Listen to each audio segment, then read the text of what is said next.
Good afternoon, everybody. How are we doing? Apologies. No idea what was happening with YouTube there for some reason. It just didn't want to play. Wasn't happening. But we are live now. Flippin' heck. Yeah, for some reason I thought I'd press go live. Well, I did on the normal OBS settings thing. Thinking all was well. Couldn't understand why I couldn't edit my live stream on YouTube, and it's because it wasn't even live. What's that about? It's hard enough trying to figure out what's going on without any of that nonsense happening. Anyway, 07, happy Friday. The last week before the big frenzy of DefenseCon. Oof, I don't think my heart can take it. No, it's alright, I think the music just changed. It should be back now. It was just a change of track. Right, what am I doing? How does that look, Sandman? What do you think? I'm going to try and do a giveaway using stream elements, which seems to be pretty cool. So, yeah, we'll give that a go. I've got a video uploading now. It's just a Bar Citizen gameplay thing. Gameplay and core tech. Later on, I'll do the ships one, although that should be tonight's Star Citizen Live, I think. Lazo, Sandman, Catalin, Arbiter, JJ, Shot, Griff, 07. Let's check over on Twitch. Oh, it's one of those days where I don't think coffee is going to be enough. Yeah, it's a good job we're not playing today. It would be a mess. Anyway, Deacon, Solomon, Zol, Mikkel, Les, Silent Blob, Dendra, Jones, Christian, Boogie, Sandman, of course. Hang on. Yep, Sandman. Sizen. Thank you so much for the 10 months, Sizen. And thank you, Markon, for the 31 months. Beers and party, please. Danger Hobo. Maximus, Mighty Steed, City Gamer, Draco, Joshua, Zero, Owned. We're getting that Trino, Shenanigans, Hippedia, Rift, Feudal, Quantum, Peanut, Zol, Tomato King, Sagan. I bet if anyone was hearing me just shout these random words, like if I had my window open and neighbours were around, they'd be like, the F is going on? Oh, it was a joke about my music the other day. Fair enough. You'd never joke with me when I'm literally flapping about trying to figure out what's going on. There's no way I'm going to get it. It's going to go right over the top and add to the list of what else I need to figure out. Catalin, as always, thank you so much for the 5 gift subs. Beers and party for everybody. Thank you so much. As always, very generous. Liquid Metascallion. Welcome, Spiky. Zerp, welcome. 07. Right, let me just get my bearings. As if you don't already know, I'm a crazy person. Well, my neighbour is my landlord. He actually came around the other day to fit the skirting board. So yeah, I think he's just as crazy as I am, to be fair. Another episode. No, these neighbours are fine. Previous neighbours were very much the, what's that show with, Tim Allen, where the neighbour would just be like that. The old neighbours used to always be like that at the fence, and you'd be like, oh, Jesus, hi, how you doing? Just another nutter, yeah. Shadow Strike, how you doing? Home Improvement, that's it. They also probably think he's a lot older than he is. Well, no, well, maybe. They can see how youthful I look, though. And they probably have all my details with us renting a house from him. So, yeah, Mr. Wilson. Ambassador, welcome. That's what they used to be like. They were like a retired couple that used to... One day I just found him, the bloke, just in our garden. I was like, hi, can I help? I didn't say it like that. I was like, all right. Doing all right? Duke Sir, welcome. They're just nosy neighbours. But yeah, these two next door, our landlords, they're very much like us. We just keep ourselves to ourselves. Millennials. Will this be the most ships CIG revealed in one single event? Do you know, I think it will be. I mean, there's obviously been other events like IAE where there's been a ton of different ships presented, but we are talking almost, well, what we got, Pitbull, that we know of anyway, Pitbull, Tiburon, M80, Odin, Ironclad Assault, Drake Command module, does that count? That's 7. Am I missing one that we know are coming? I mean, obviously there's a Stingray, but we don't know if that's officially being launched. Anti-Lib, how you doing? Oh, are you back, Simon? Let me have a look what you say. Make it max ticket 1 and 1 point per ticket, so everyone can enter and everyone has an equal chance.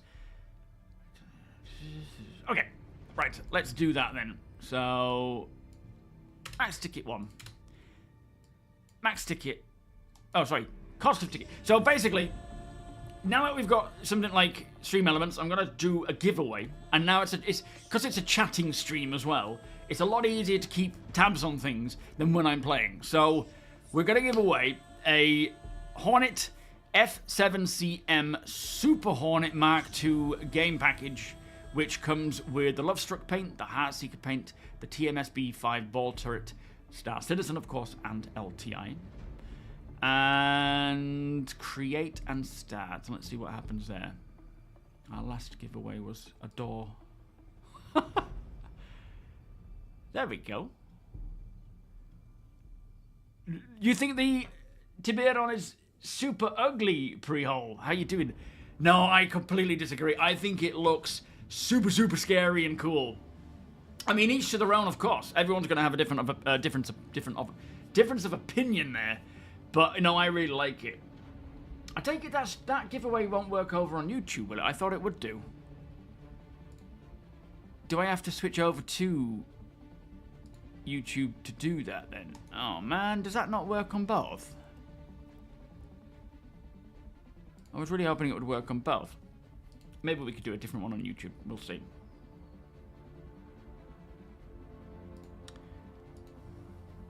Strange.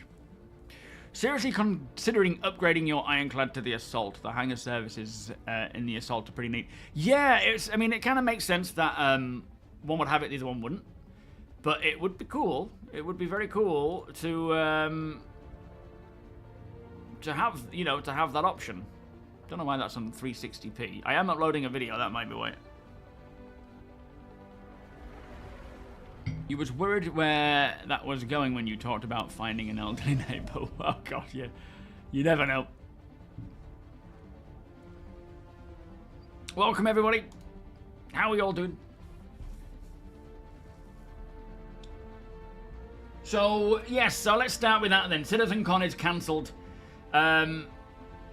Yes, they are wanting to focus on Squadron. They're also wanting to keep pushing towards 1.0. It is a very much, you know, not a turning point, but a pinnacle point in Star Citizen right now. They want to make sure that their attention is focused on the right things. And I agree. You know, as much as CitizenCons are great events that I enjoy attending, that I also just enjoy the influx of huge amounts of news and exciting things for the future. Rag, thank you so much for the subscription, by the way. Much appreciated, Beers and Paddy.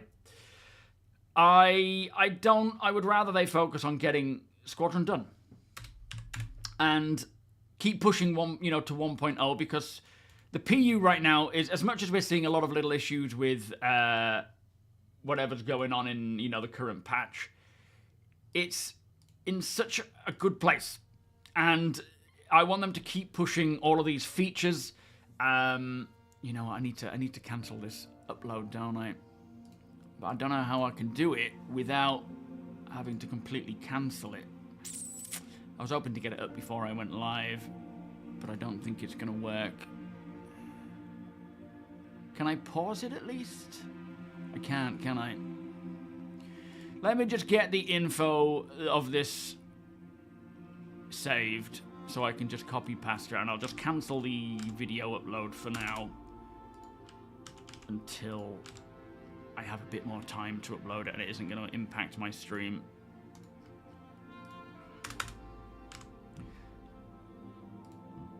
I should know by now that I shouldn't try and upload a video when I'm streaming. I thought with me not playing it wouldn't have as big an impact, but it does. Never mind. We can probably increase this quality now. There we go. Yeah, and also, as you say, they don't have time for CitizenCon. It's not even just necessarily that they want to focus on Squadron or whatever. They don't have time to pull people apart, to make the presentations, to put the developers in a position where they've got to think about presenting. It's such a big job for them. And I mean, you know, they're developers. They're not front of house PR people. It'll take a lot of effort for them to do that. Not to mention all the B-roll that needs to be recorded and how it interrupts everything else. So it's yeah, I think it's the right decision. And as much as I would love to have gone to a CitizenCon this year, I really am excited to see Squadron, which also you know, we will watch Inside Star Citizen in a minute. But after that article that was apparently done in February, that was released recently, interviewing Chris, where he said something along the lines of, you know, they're going to keep an eye on GTA, they want to release this year, but it'll all depend on what GTA is doing, in a way. It kind of sounded like there is a chance it could slip into 2027, Squadron. You know, after Inside Star Citizen, Jared coming on and saying Squadron is still coming this year, and so on, it's kind of nice to hear that, because that article did certainly mislead a little bit. Primogen, how you doing? Primal Stage, welcome, thank you for the follow. Letheus, welcome. If it means Squadron makes it out by the end of the year, I'm on board for no CitizenCon. Yeah, I think not everyone would go for that one, because obviously some people don't care about Squadron, but I certainly do, and I'm glad with that. Sketo, how you doing? No, that's true. Playing doesn't take upload. That's a good point. Blob, Spacey, how you doing? Deco, welcome. You soloed your Perseus as a daily little box missions, ground missions in style safety. The Tiburon might make a good switch for that. I just think it looks cool. It looks like that whole laser they have with all the, you know, I don't know, the visual effects, lighting that they have going on looks very cool. Korak, how you doing? Wartime, welcome. I do believe we will get a mini CitizenCon when they come with the Squadron release date. Not really. It's not gonna be like any form of CitizenCon this year. And Squadron will have its own big advertisement thing. But it won't be a CitizenCon by any means. It won't be anything like that. It'll be a traditional style release. Whereas they've said, you know, the PU will release differently. That'll be a soft release. It'll be mostly word of mouth. Obviously off the tail end of Squadron and whatnot, as it is kind of now. But Squadron is having a traditional release. They'll do the advertising campaigns. They'll, you know, it'll be normal like that, like any game. Yes, so message of the day that we had yesterday, we haven't seen any of it yet. They haven't even mentioned that it's been red lit. So I don't know what's happening, but I assume we haven't heard from them at all yet, have we? Yesterday, they say we are currently putting together a new 4.8 build for a potential PTU release later today. Prepare for lots of weapon, shield, and armor balancing. Please, in the direction it needs to go, not, you know, reverting basically what they've done today, last time. As well as munitions, recovery, fuel pod price, and SEU changes. So it sounds like it's going to be quite a substantial build, and one of the last before, you know, live next week. Although Monday we know there's going to be a PTU build, well, hopefully, as that's going to hold the Ironclad for the Ironclad owners to use. The Ironclad concept sale was their most sold ever. Yeah, this year, I feel like they are going to skyrocket way above any financials previous.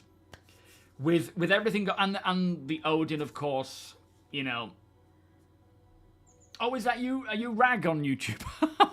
Thank you so much for the subscription. Sorry, on Twitch.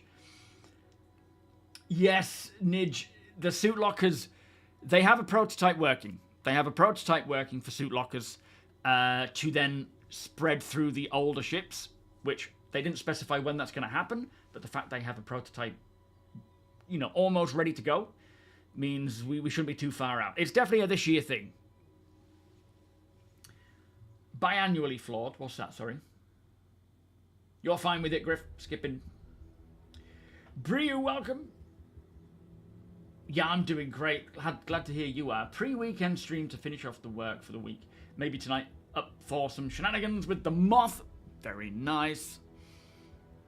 How do we turn off auto captions? Because it's really annoying that it keeps coming on just because it's not got volume.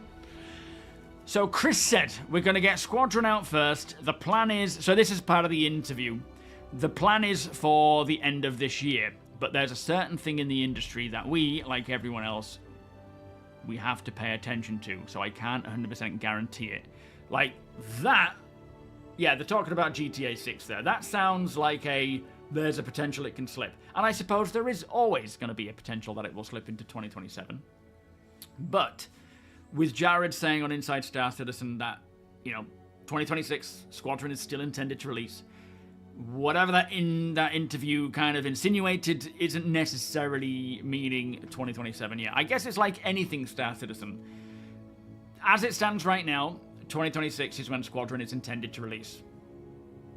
But that doesn't mean it can't be 2027. It's not about the games being, you know, massively different or, you know, console PC. It's more just about sucking, you know, like you say, the air out of the room. That's all it comes down to. Nobody really wants to release anything during the release of GTA because it'll just take all the attention. The media won't cover your own stuff because it's covering GTA. It's a sensible thing, even if they are completely different games.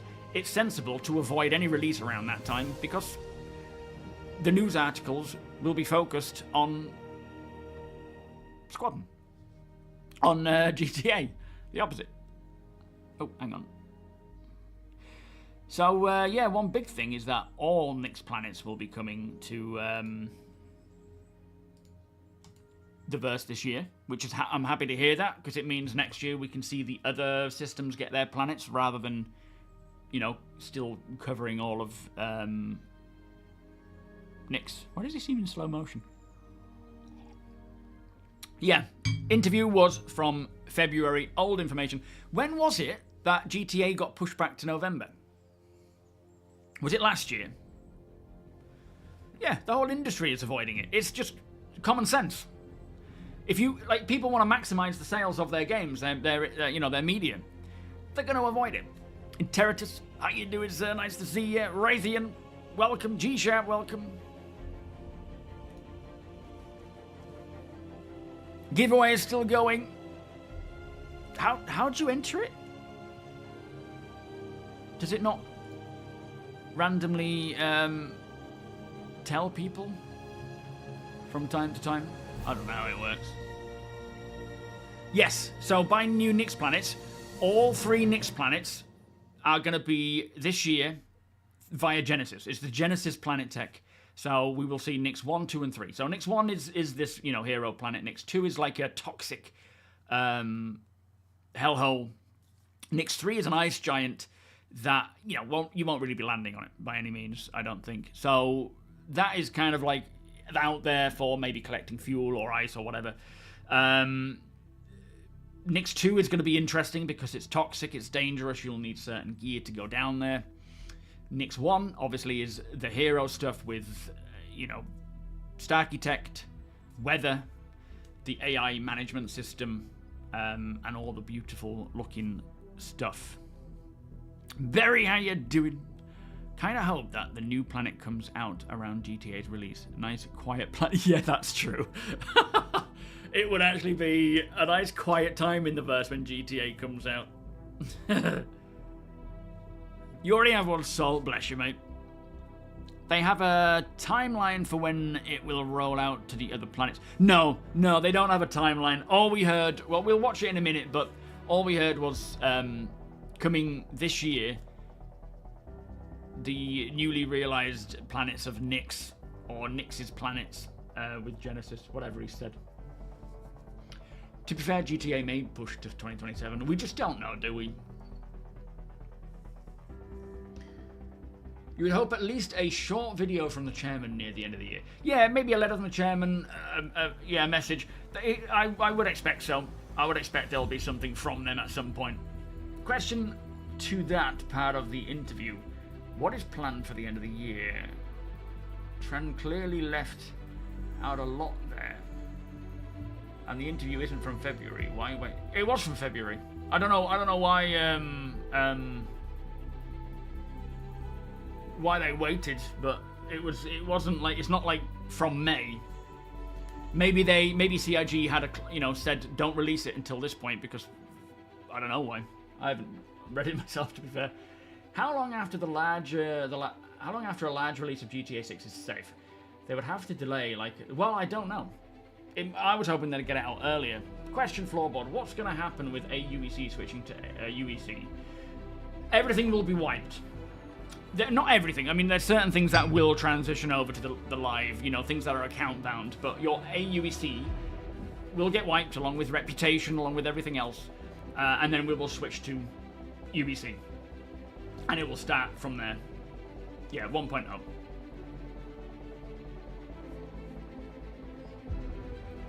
They might inflate it a bit, but I wouldn't judge it on today's inflated values.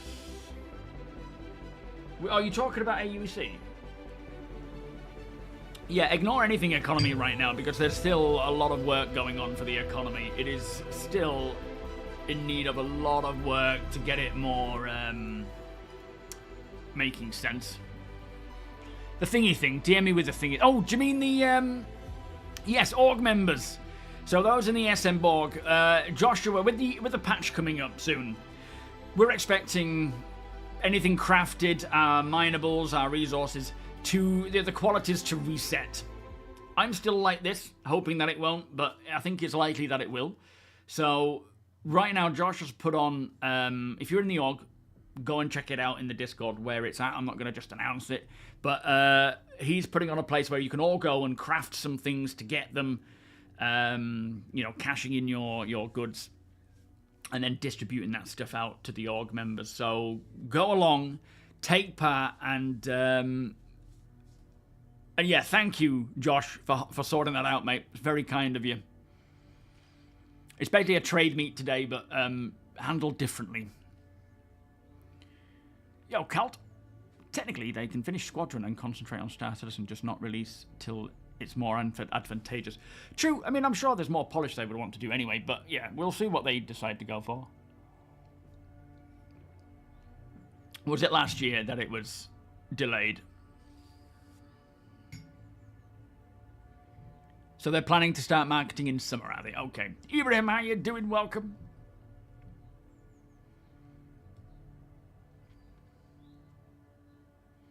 Yeah, so exclamation ticket space 1. Make sure you put that space there, right? Yeah, you got to put the space there. The ores that go to 0 can be brought up in the elevator, and then the 0 goes to new quality. Yeah, but that's... I'm not sure how it's going to... I think everything's going to revert back to base, so 500 quality. Well, I don't know. There's theories that it will. It'll revert back to base quality when it goes to 4.8, which is kind of obviously bad if you've got some really good stuff, but if you've got some low end stuff and it does revert back to 500, then great. It's going to be useful. Robert Jept, welcome. Scandalous, welcome. Northwest Empty, welcome. Yellow, how you doing? confusing thing is it doesn't seem confirm the first purchase.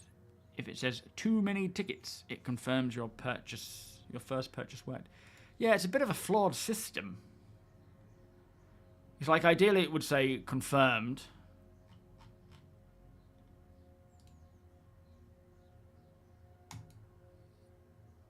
And you would know. Is there a link to it? Because there's a public thing. Let me just share this with Sandman. Is this something that I can share on the stream, Sandman, as like part of the whole thing? Oh, hang on, that's you, Deacon. Sorry, hang on. It says public view. Is that it?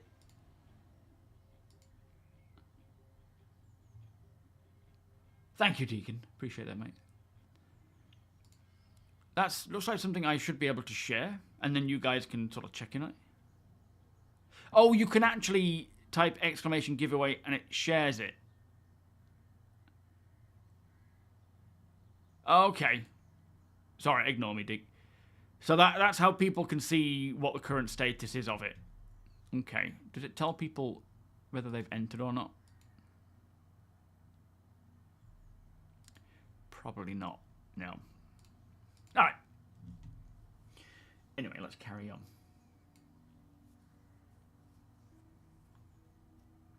It's got to be on Twitch, I think. I think it's Twitch only, I'm afraid. Let me just check. I don't think it works on... I don't know. I wish it would. Yeah, it's not on YouTube. What we'll do is probably do a separate YouTube one maybe on Wednesday. Rather than trying to run two at the same time. It might get a bit confusing. But it doesn't work on... Welcome, Shadow. Doesn't work on YouTube. You've got to be on Twitch for the giveaway. But we'll give away like a shiv on Wednesday on YouTube if you like using the Stream Elements. Yeah, thing is, Stream Elements is the bot for both YouTube and Twitch. But they have separate drop-downs. So it would have been great if it was all of it. Yo, Zendek. Purish, welcome. But unfortunately, it doesn't seem to do that. If there's a way, then that would be great. Because it reminds me as to why I didn't really want to do giveaways when I started doing dual streams. Because I didn't know how to do it to both. No, you don't need to log into Stream Elements. Just exclamation ticket space 1. Make sure you put the space and the 1. Just like what Eager's done there, welcome. And that should work. Special Circs, how you doing? Silent Blob, awesome. Hang on, you've been here a while. And yeah, it's for a F7CM Super Hornet. It's actually been the Super Hornet that I've been using for a while now, so it'll be a shame when that's gone. But, you know, I can't keep hold of it, so it's got to go. Is stuff reverting because they haven't finished the new entitlement? No. Oh, yes, sorry, I think so. It's just because they haven't, yeah, the sort of the entitlement process, the whole LTP and whatnot, they're still working on it. Certain elements seem to carry across fine, some don't. With crafting being relatively new, they may not have the qualities yet. It wasn't transitioning over on the PTU, so it's definitely a good chance. You know, there's a high chance that anything going from 4.7 to 4.8 will not keep the quality level. It's a shame, but you know, eventually they'll get there with this whole entitlement process. But yeah, at the moment, not quite there yet. The difference is one of them is the old model, the other one is the new model. There's obviously loadout differences as well, but I do like the old Mark 1 Hornet. Yo, sir, look, how you doing? Houston.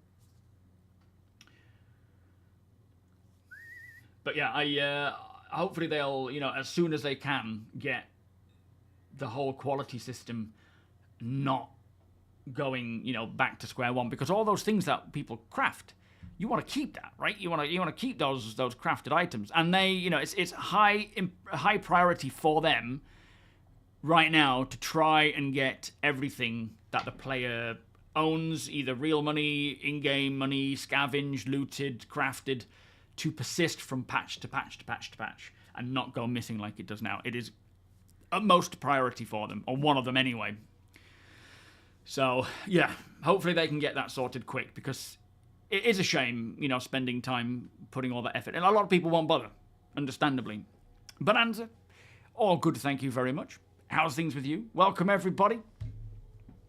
Yeah, so I think you will keep the ore, but whatever the quality of that ore is, be that lower or above 500, it'll just reset to base being 500.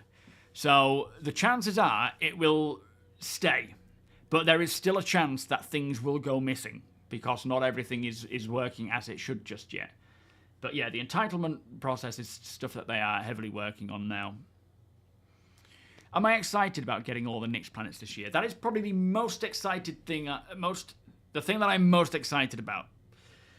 Squadron is going to be cool, but those Nyx planets, and I'm really happy to hear that they're planning to do all of them.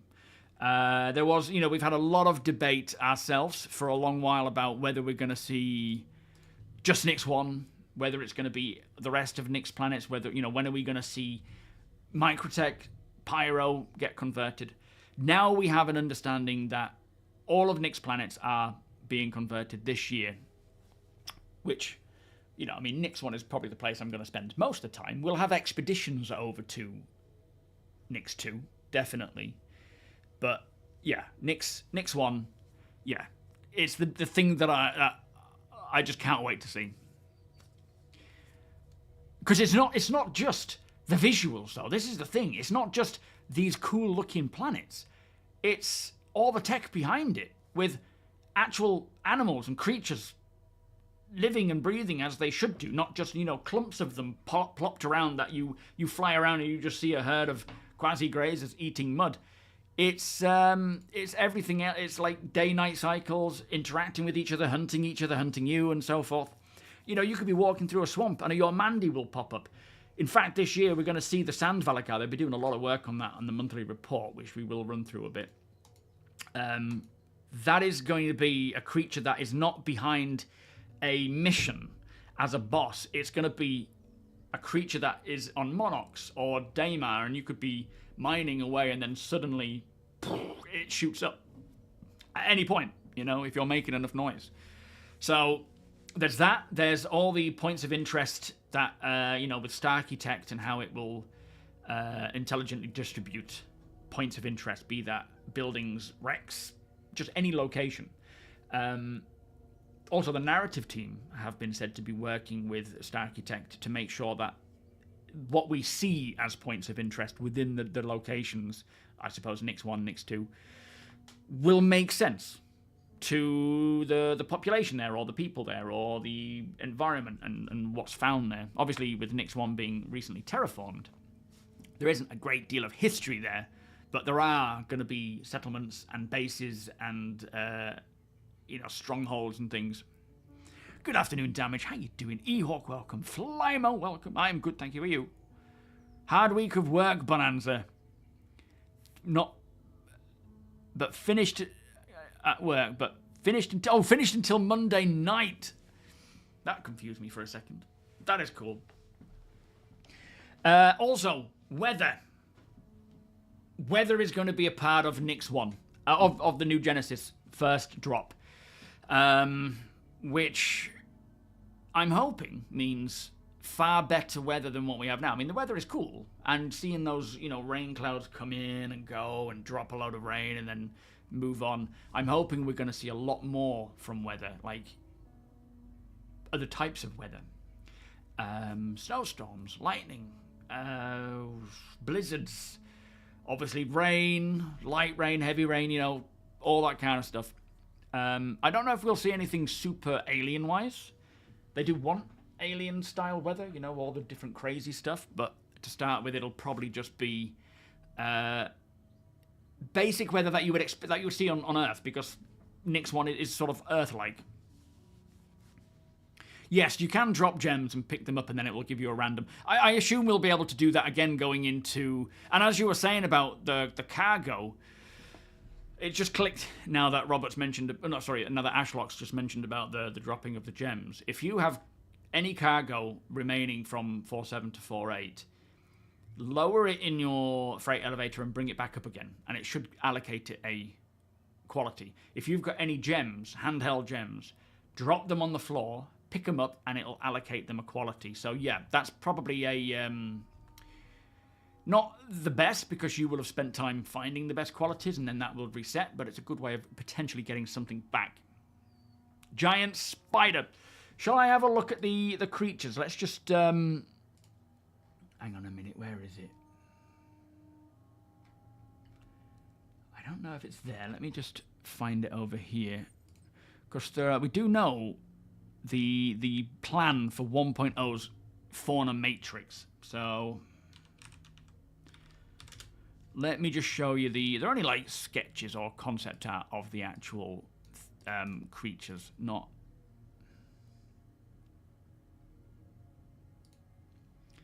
Here we are. I'll stop it when it gets there. I don't know when we'll get next one. Zoz, how you doing? I really don't know when it's going to come. Hopefully, you know, like summertime this year. That would be nice, rather than later. So, yes. So, sorry. The Valakar have their biomes. It's not that, like, right now they are in a fixed arena. They're in a, you know, Pyro 1 for the irradiated one. But really they want them roaming around planets like Monox and Daymar. That's not to say they won't be, you know, within a specific area or biome of that location. We're not going to find them everywhere on Daymar, maybe. Or, I suppose, Monox more likely. But they will be able to roam. So these are all of the planned creatures for 1.0. You've got a lot. Most of them are basically variants of each other based on environment. Jedi, how you doing? So you've got your different. Can I zoom in a bit? Oh wow. Okay. So you've got your sandworms like that one. You have your cave worm. Somewhere. That's your Mandy style thing. There's a really freaky looking cave worm somewhere where it's kind of blind because it's in the caves, so it doesn't need to see. I can't see. Oh, there it is. There's the. Hang on. Can you even see my marker? You probably can't. There it is. And then you've got all these other like quasi-grazer variants, Copian variants. You've got these. I mean, these ones look freaking scary. Not sure I want to be bumping up into those. You've got these ones that look like they would be running in herds. They move in herds across fields. Little rat things living in the gutters. Things that can, you know, the apex predators that can fly around. The pyro whip crab. That's going to be a good one. You can see it now, though, can't you? Crisp, how you doing? You leave my blind worm out of this. The dog is your favorite. Space skinwalkers. Yes, they look like space skinwalkers. They're freaky as hell.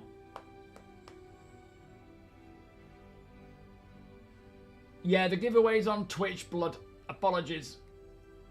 You feel like dynamic weather is still... We already have dynamic weather. Yeah, I don't know why it's not working on Area 18, but the weather is already dynamic. It comes and goes based on, you know, the build-up of clouds and temperature, and it moves according to the wind. It is already dynamic. It is just a case of adding more variation to it and more differences to them. Well, you know, we don't just... So, yeah, maybe not 4.9. It might be 4.9, but it's not necessarily would have hinted towards it. He told us that Nick's planets were coming this year. He didn't specify when. Maybe they don't know yet. July is possible, but July, maybe September, November. There's a few more patches yet. Yo, Castro, how you doing? Yeah, he does like to use the names, doesn't he? Fatapilla and Iron Chad. Oh, it's great. Eager, welcome. You're hoping all this ASD nonsense is building up to the Xenomorph. to a xenomorph. Yeah, that would be cool, like a hybrid accident. I mean, the what do you call it? The Yeti, the Microtech Yeti was supposed to be a bit of an accident. Binks, good morning. Where it was designed as the apex predator for Microtech when it was terraformed, and it kind of went a bit wrong. Is that right? Terra, welcome. As much as I hate spiders, I would certainly like to see a spider-like creature in the caves, because it would literally stop me from going in. Or I would go in with you lot, you know, like with the Marines, but I wouldn't venture in on my own.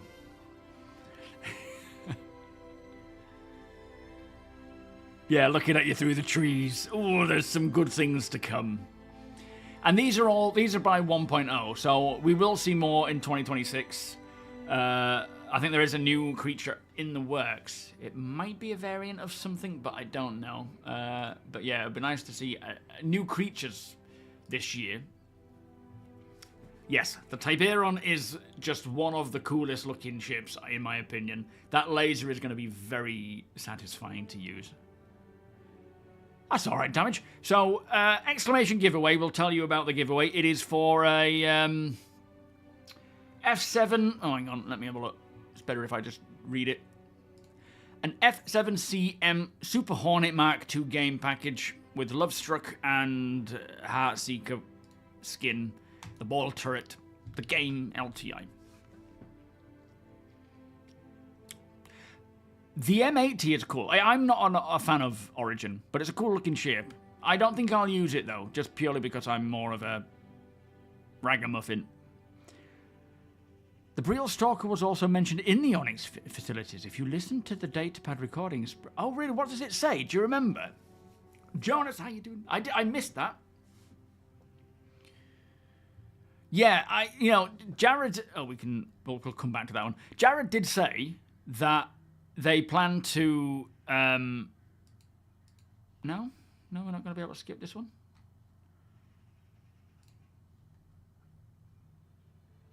Jared did mention that they want to drop creatures without telling anyone. You know, right now we kind of know. We know when things are coming. We know kind of what's coming. But yeah, they do want to, you know, sneak some in there, which I really hope so. I hope they don't get caught by leaks. Yo, DJ Apollo, yes, the Ironclad Assault will rule them all. It certainly will. Looking forward to that. So if the weather is dynamic, that means that lightning hit me in Area 18. Well, we don't have lightning yet. Only at Pyro 1, unfortunately. Good morning, Deeds. No patch update. No idea what's happened to it. Something's gone wrong. Yeah, Solo Idris needs to be addressed. Penguin, agreed. Take the laser away. Take the control of the laser away from the pilot. That'll do it. It was talking about how it was one of the most adaptable species like the Copian and why they were testing Copians and experimenting on them. Oh, okay. So they refer to it as the Boreal Stalker then?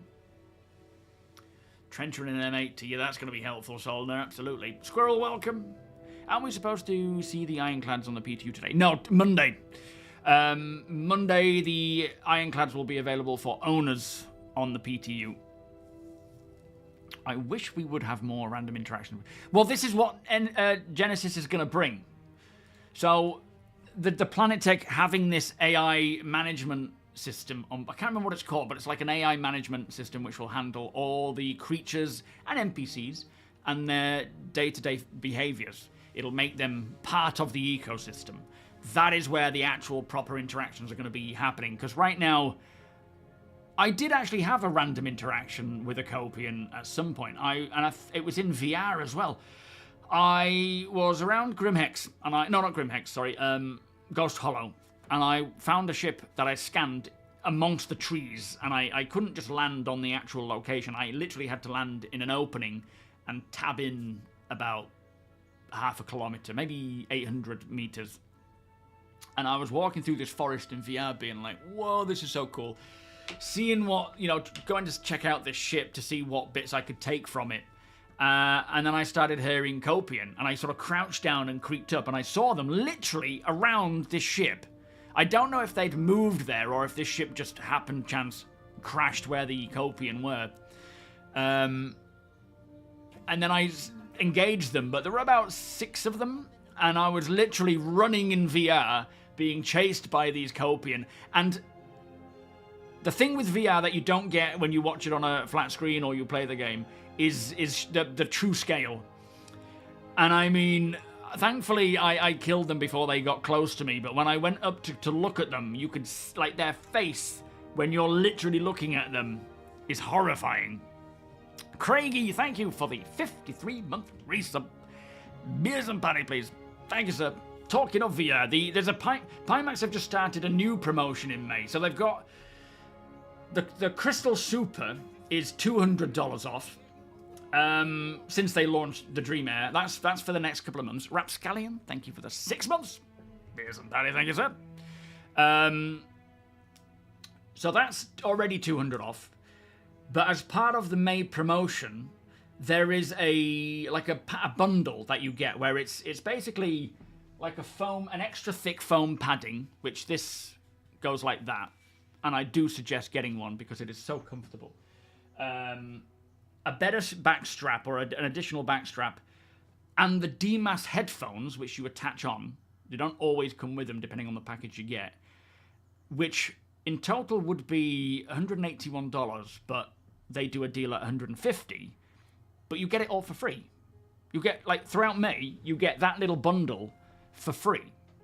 And you can use my code to get 2% off as well. So it's like, they're throwing out these promotions all over. I'm starting to use the Crystal Light at the moment, which I'm having a scaling issue.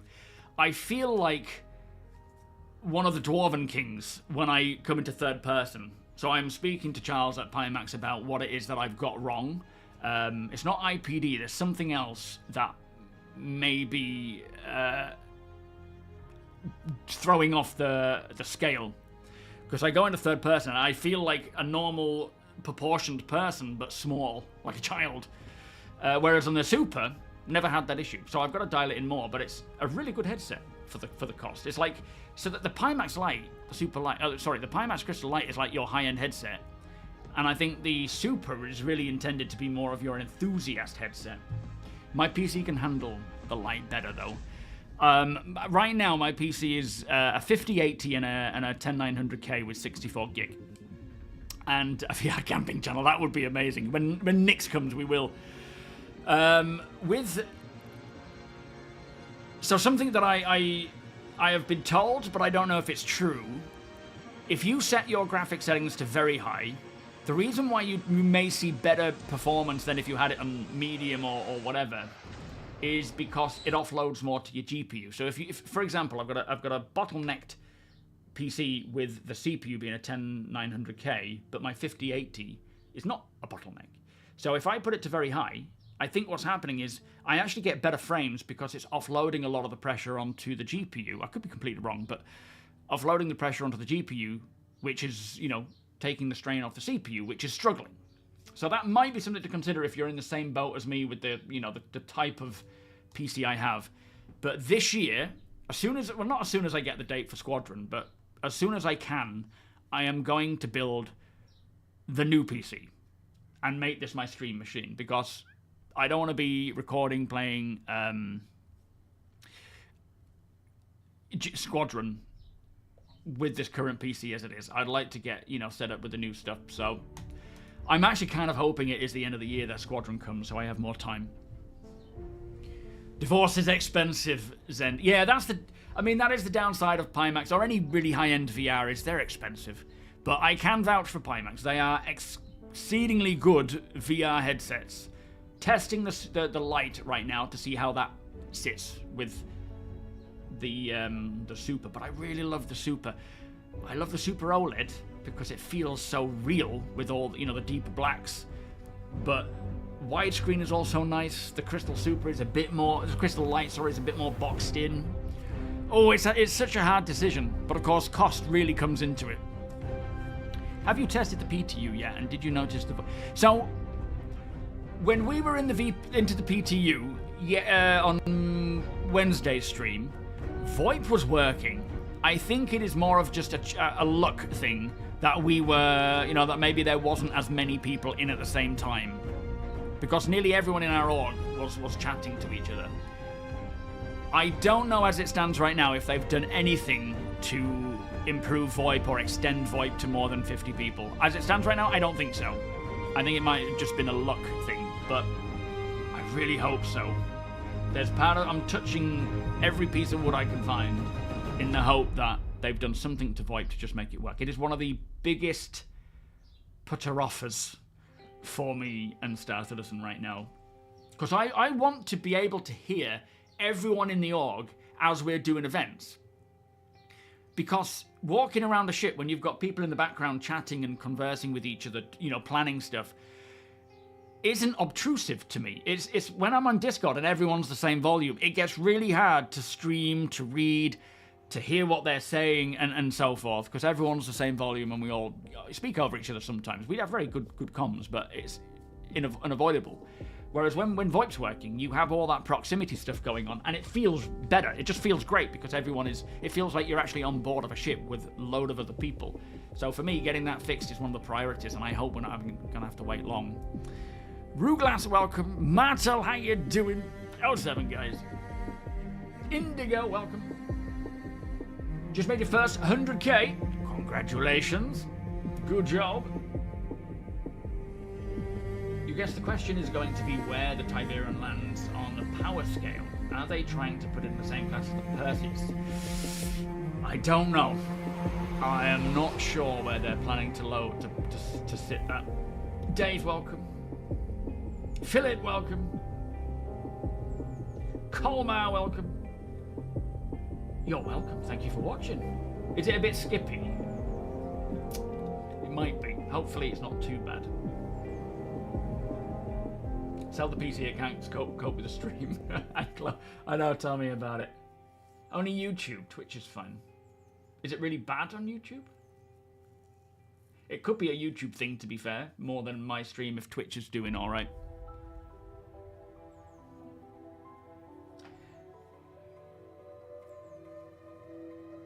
They are still working on VoIP as it...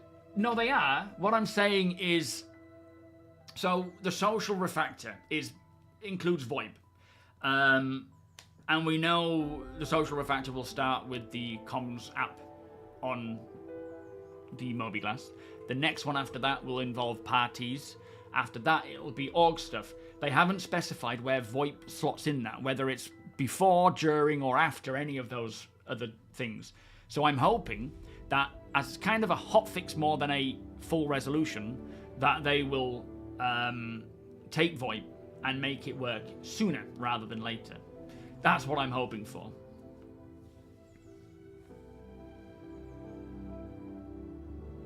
Yo, Vanid, welcome. Lance, welcome.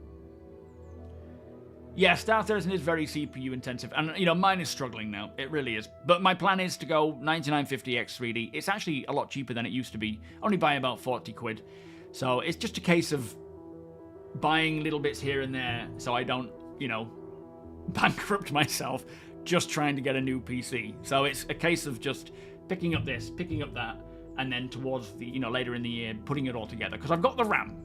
I've got the RAM. I've got this GPU. I've got the PSU. I bought that last year or earlier this year. It is now just the CPU, the motherboard, and storage. And I can use a lot of my storage, but I do need to get some other storage to just sort of, you know, improve my ability to edit.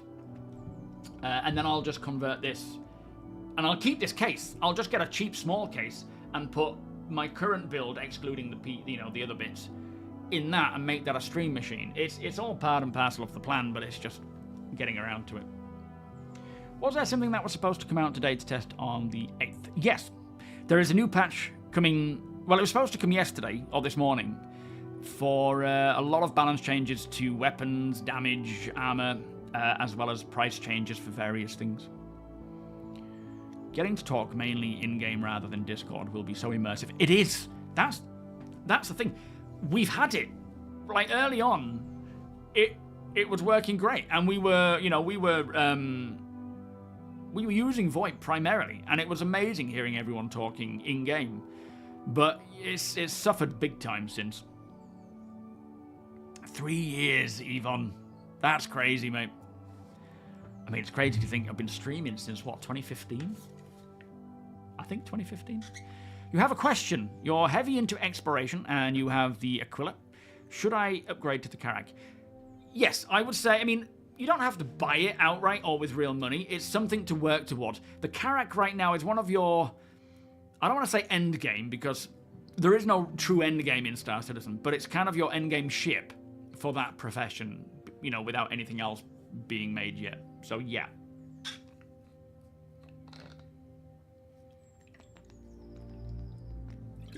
Until your eyes gaze upon the Argo's cargo, you have never seen beauty.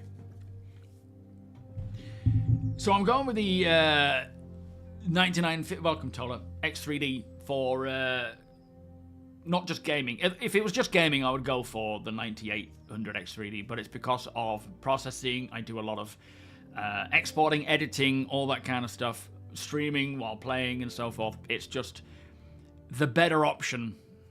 I mean, there's always something new coming out, though. This is the thing, and this is something I learned when I was building this last PC. There's always something new on the way. And when I built this PC, the first one, I kept stopping and being like, well, there's something new coming. I'll just buy that. Whereas, you know, my plan right now is 9950 X3D. If something came out that exceeded that, and it's at the time I'm able to afford it, and it's better than, you know, the cheaper 9950 X3D that's been reduced or whatever, then sure. But my plan was the 9950. There is obviously a new one coming. There's a X3D 2 coming, isn't there, or something? So we'll assess back at the time when I'm able to buy it. But as it stands right now, 9950 X3D is the way I'm going to go. Anti-auto mod, how you doing? But yeah, there is always something new. Yo, Johnny. Oh, is it already out? That might be why the price of the normal one, the first one's come down a bit.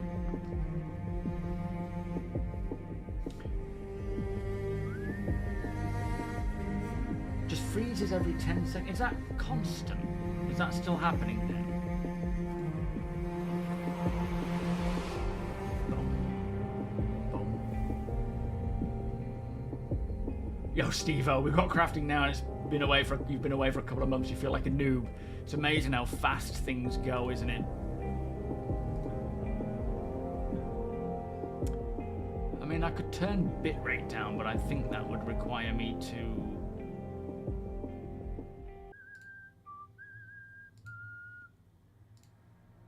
Hopefully it settles down. Void, good day, sir. How you doing? But yeah, crafting is progressing. You know, there's 4.8 is probably going to see more blueprints added than the first drop, maybe not. But it's all components and weapons, attachments and things for mining ships and salvaging ships, tractor beams.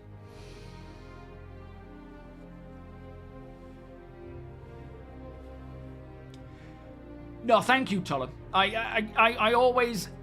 So at the time of, like, where my mind is, where my plan is, that's where it is right now. I will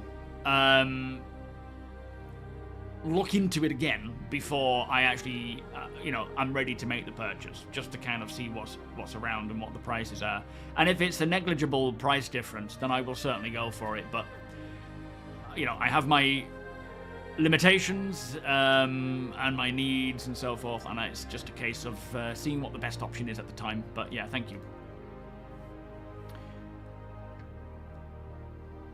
So the X3D2 is not really worth for general for gaming or general creation. Fair enough. Wonko, how you doing? Welcome. I'm gonna go with AMD as it stands right now, just purely because of it costs less. But also, Star Citizen loves the X3D, so I feel like that's going to be a continued bonus for the time being. There's always something new, just you just buy the best at the time. Yeah, my cadence is usually a CPU will last me around 10 years. If you go the top end, it will, when you build, I then upgrade a GPU once in those 10s. Well, you see, I tend to, right now, it's, for me, you know, as content creation, as it being a work PC, I tend to feel priority for my content, it's GPU every 2 to 3, CPU sort of every 4 to 5. But it really depends on just how well it's going. I mean, I've had this maybe 5 years now, I think. Bertie, how you doing? But I've got to keep up, because I'm not just, you know, it's the way I make a living. I'm not just putting out, I'm not just playing the game. I need it to play, I need it to record, I need to edit, I need to do everything, you know, smoothly. Boo Juice, welcome. Just chipping.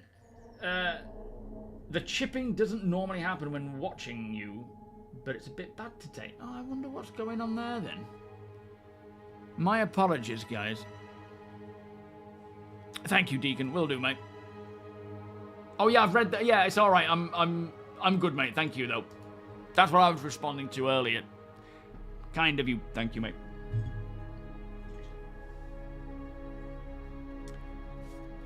Yo, Iron Hellion. But in terms, are we talking raw gaming power there?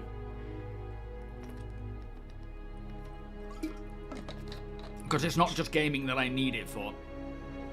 And, you know, I've done a lot of research into which one would be best for my circumstance. And it's not just gaming I'm needing it for. Yeah, I kind of dropped that comment in there, Deacon, really sort of flippantly, I suppose. It's everything power. In my case, I'll probably skip the 3D variant next time as I run 4K resolution. No, we haven't watched it yet. Shall we watch Inside Star Citizen? Welcome, Nineball. Let's get Inside Star Citizen now going.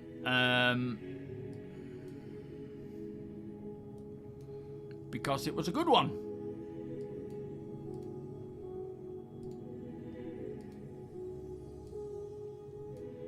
There is Jared. Combat vehicles that defend, hang on a minute, Jared. Calm it down. Oh, yeah. destroy, or otherwise dominate the more adversarial aspects of life in the PU. And this year, we bring that to the forefront like never before with next week's publish of Alpha 4.8 and the long-awaited Tactical Strike Group's release. Is it lagging along? Is there a way of changing it, the bitrate? There isn't, is there, right now? With Tactical Strike Groups, you and a select cadre of companions can pull together a small collection of ships designed to overcome a variety of mission objectives and achieve ultimate victory in our first dedicated, teamwork-designed, spaceship-based PvE combat release. It's a mouthful. Once you get these fighters off us, I'll fill you in on the situation. Here, you'll come to the aid of a valiant People's Alliance Idris that is locked in mortal combat with the Vanduul tech thieves calling themselves the Shattered Blade.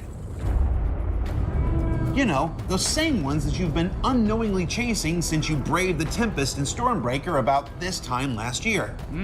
Yes, the M80 pilot view. Sorry, I missed that. So that is the M80 pilot spaceship-based PvE combat release.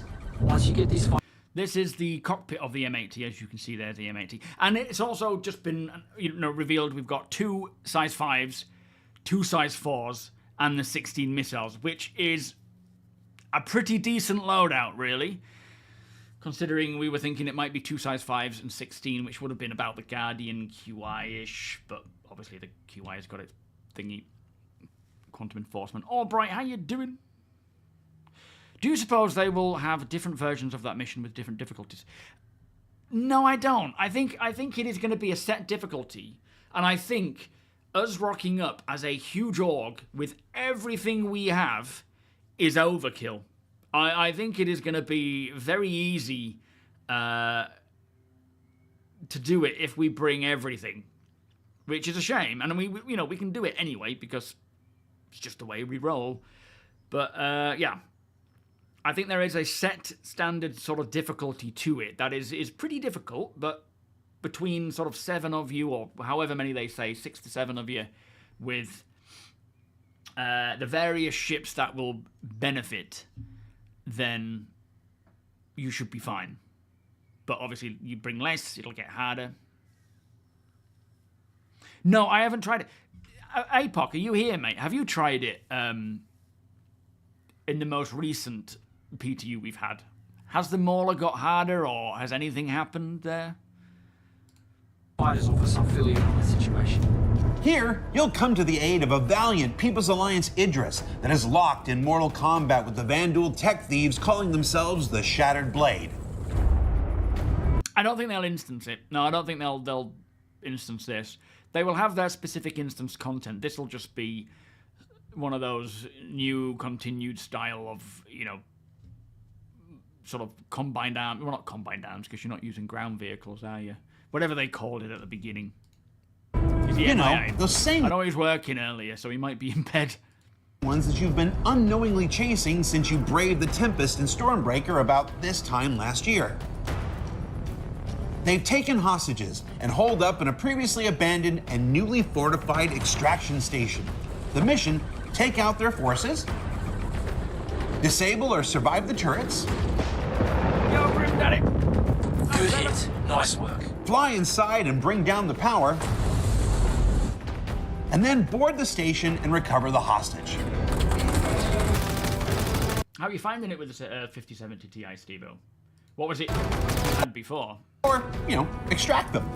I'm assuming this this is going to be NPCs. Has anyone actually confirmed that then? That NPCs will, a ship will come in and land and have the people, the captives board, the captives board and then take off. We're not going to be bringing them onto our ships, are we? Because it used to be an extraction station. See? And of course, if you've already been testing on PTU or watching others on Twitch and YouTube, you know your troubles don't end there. Because the massive Vanduul Mauler is tired of these guys' shit and don't seem to care which humans are which. So bug out or stand your ground if you can. The choice is up to you.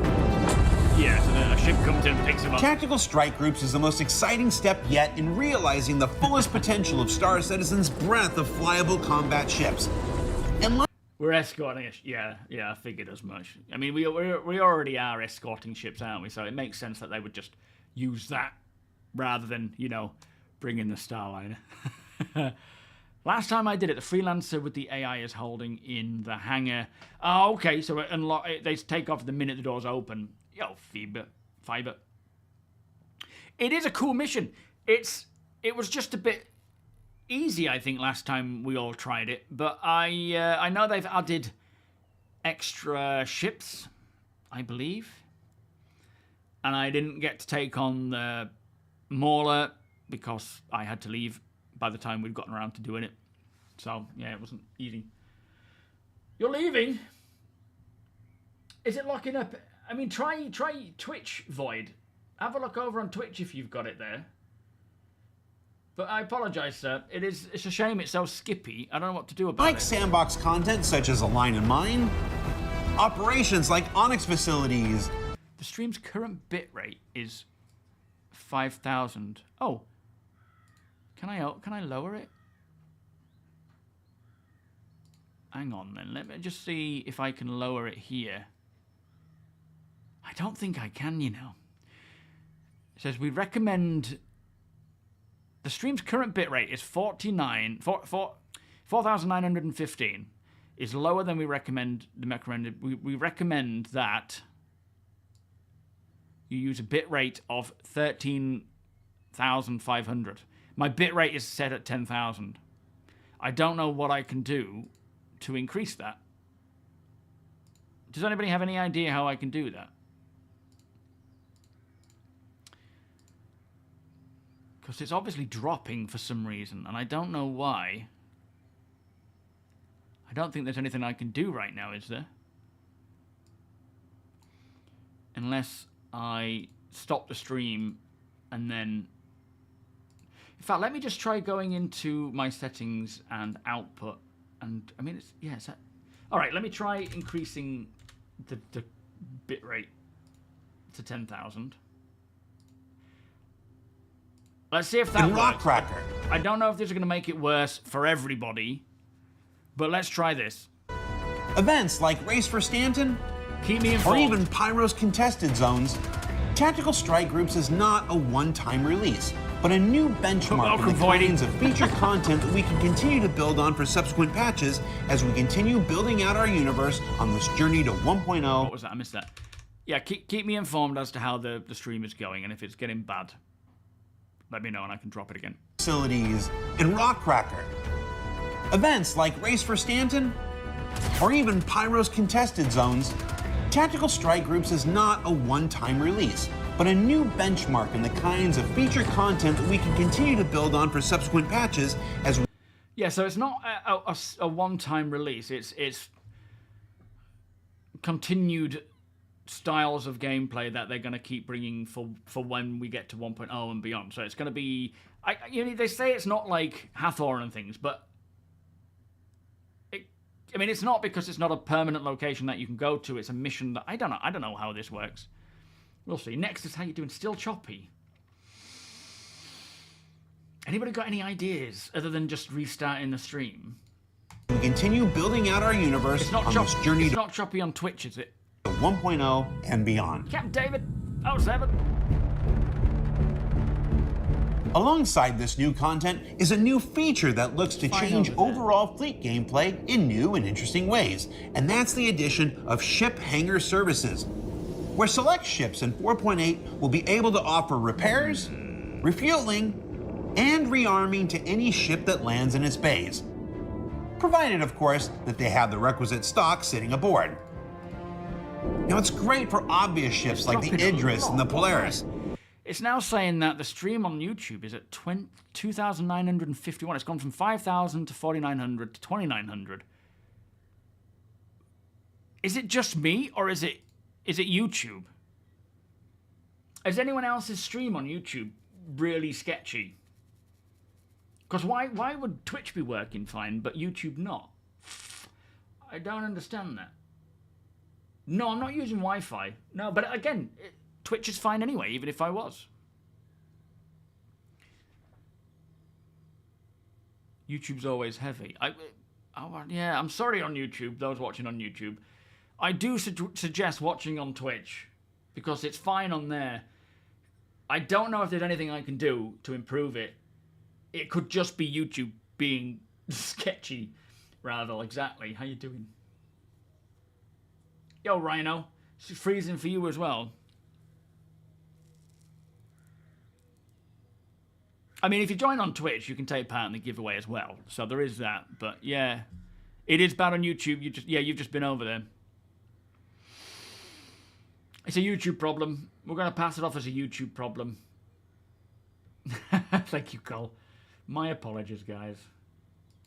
But it's also coming to the Carrack, the Starlancer TAC, and fancy ships like the 600i and 890 Jump. So, as we can see there, you've got not just the Idris, the Polaris, it's the 890 Jump, it's the 600i, it's the Starlancer TAC, the...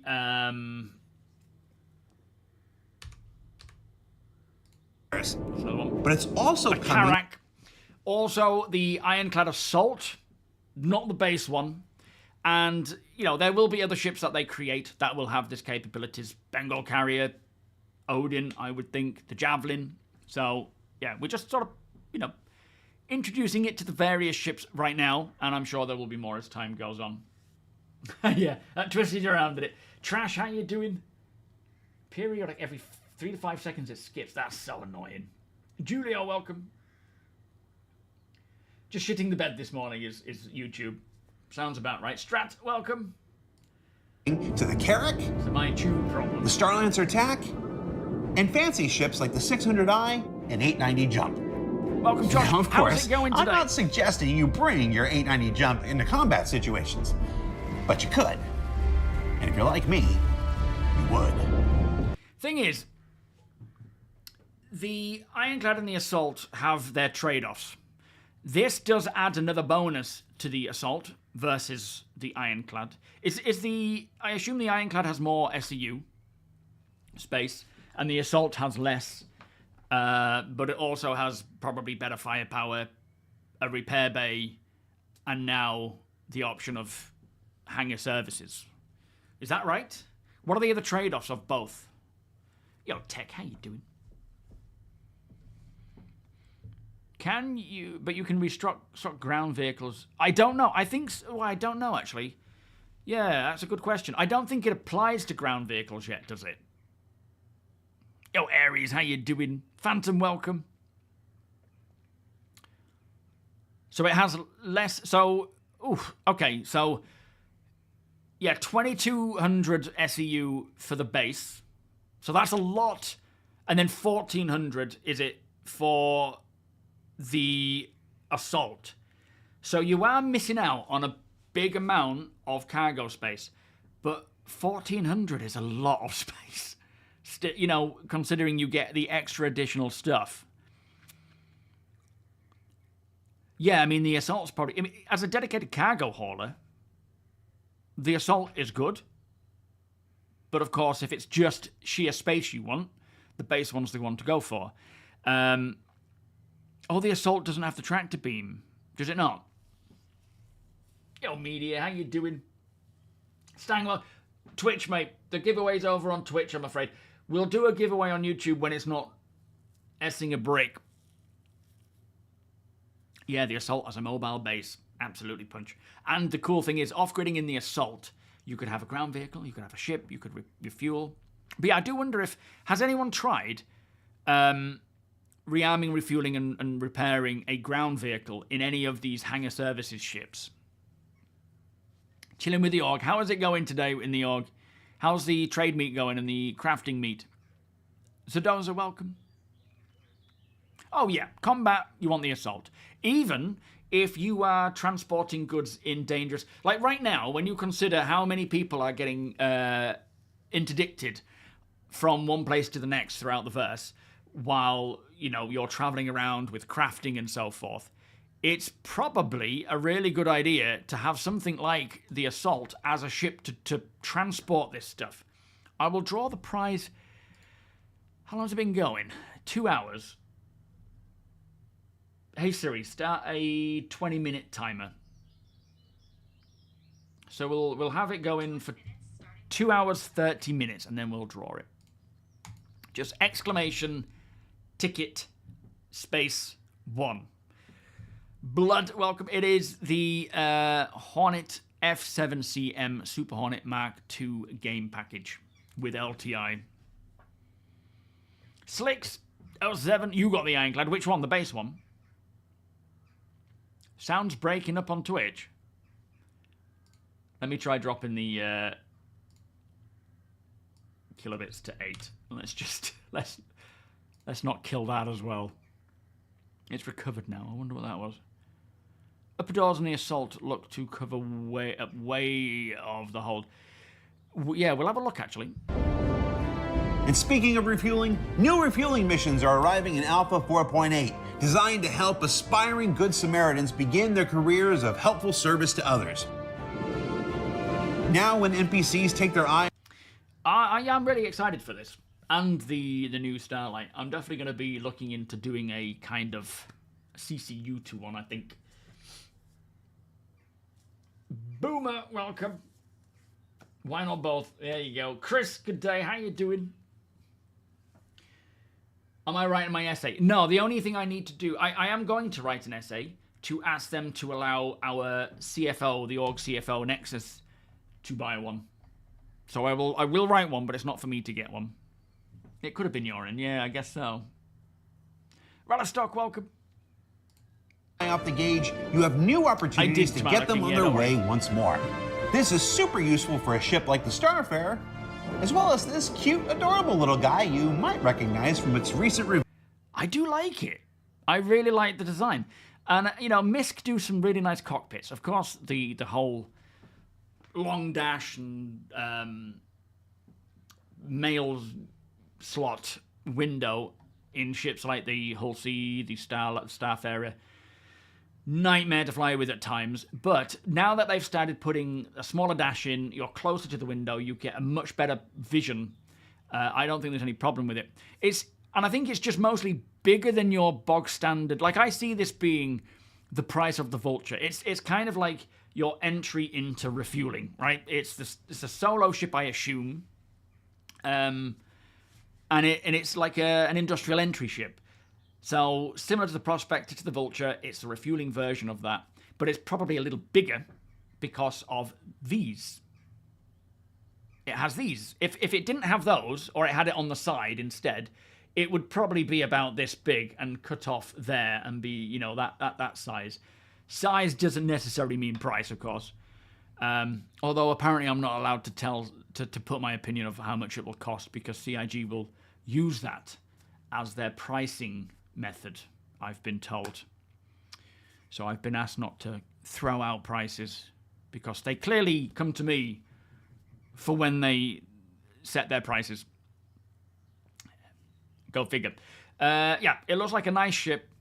2 big fuel tanks, so you'll have one for quantum, one for hydrogen, or you can fill them up with anything. But I do suggest if you're getting one and starting 4.8, you get one of each, because the missions, the NPC missions, do often require you to have both. So keep that in mind. Tell them $1. Yeah, I think it should be $1. And CIG will clearly stamp that as $1. Oh, you want $10? 10 euros. So KP can have it for 1, you can have it for 10. All right, I'll make that happen. Astro, yes, it will have an interior. So we don't know for certain because we haven't been shown, but I assume beyond here, there's where the cockpit sort of ends. Back here, you will have living quarters. There looks like there may be 2 floors, so it might be living quarters, engineering. Whether there's any space for doing the refueling process, maybe, but beyond just a screen, which could be on the bridge, I don't see any point. But there should be a living quarters. Bear Normal, how you doing? 12 hours. If I sleep any more than 6, I feel crap. I feel like I've overslept. Reveal on social media. You keep expecting the eyes to pop out like a Pixar car. No, not. Yeah, that's better. I can see us thinking that it does. Now, from new ships to one of our oldest, the Drake Caterpillar is finally getting its fabled command module functionality in the upcoming Alpha 4.8. With this, you can leave your ship planetside and scatter around while others unload, abandon unruly crewmates for their poor behavior. That's true, less room for Picos. You also wrote to them, warning the dangers of letting Nexus have one. Don't let him know that. Well, the thing is, the Vulcan is... It's an everything, isn't it? It's a small everything, not just a refueler. So it is in its own sort of class. You've got the Starlight, which is just refueling. You've got the Vulcan, which is refuel, rearm, and repair, using drones. And it's quite small. It's a lot more like a medium ship as the Vulcan, isn't it? But it probably is about the same size as the Starlight. Maybe the Starlight's slightly smaller. Or smile as you discover a loophole in Drake's no escape pod mantra and live to fight another day. It's also worth noting this command module is coming to 2 other vehicles launching in next week's patch. I wonder what the... Yes, Nicholas, we believe the M80 will have an interior as well. There should be a ship with a new type of fuel, Hyphinium, and that fuel is... with that fuel, a special ship can make jump points for Augs to jump from wherever to another universe wherever. Absolutely not. There is going to be different types of fuel, though. Different grades, I suppose. You know, some will be like performance grade, some will be economy grade, and so forth. That is planned whenever that comes along, and that will be part of maybe the refining process, because soon I don't know when, but we will be able to go and harvest like gas clouds or nebula or, you know, gas giants to suck in hydrogen, well, whatever it is that you suck in, and convert that into hydrogen fuel. And then I guess maybe during the process of refining it, you will then change the grade of it. Maybe that will have an impact on how you actually change the grade, so that you can determine what kind of fuel you want to create. Thank you, Voidy. You redeemed a heart. Very kind. Thank you, sir. Loki, welcome. Yes, I will Nexus. Not for you. For the org. For me. How else am I going to do a tour of the Odin if I can't afford one? If you can get one, I'll help you get it, hopefully. Seraphic, welcome. We can eat Crusader. Right. Yeah, you're new to Twitch, aren't you, Voidy? Opium, how you doing? Those could be.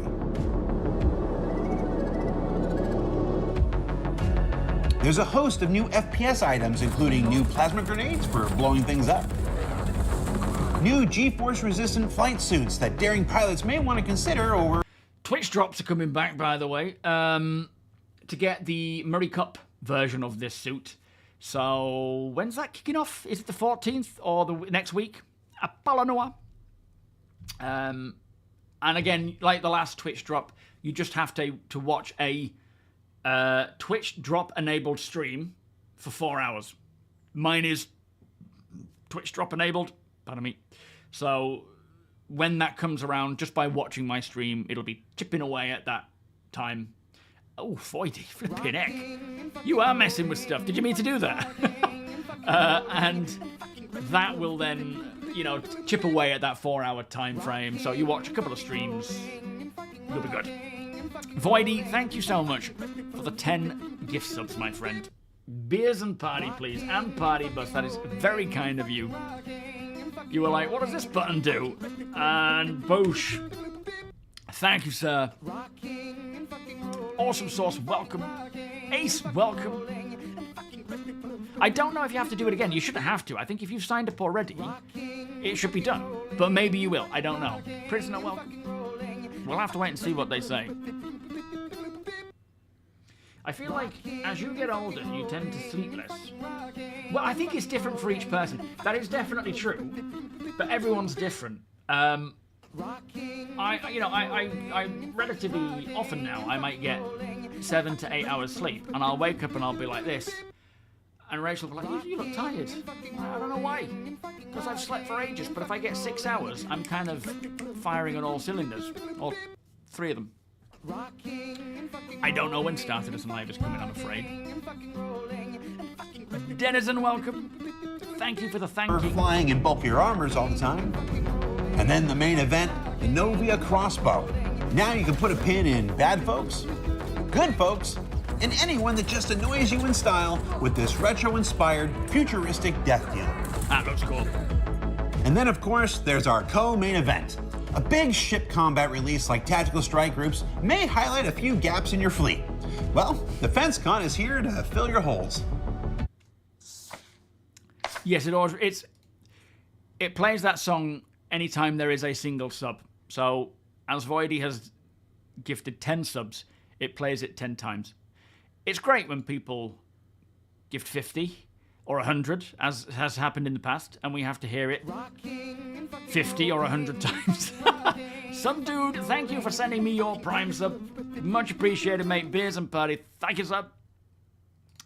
Yeah, it gets a bit much, but it's funny. After Invictus went home to Sol, DefenseCon is stepping up to celebrate the everyday hero. So here's something interesting. I didn't notice because I don't fly the Shiv and I've never really noticed it, but there is a difference here with some extra flair. And people picked up on it, and according to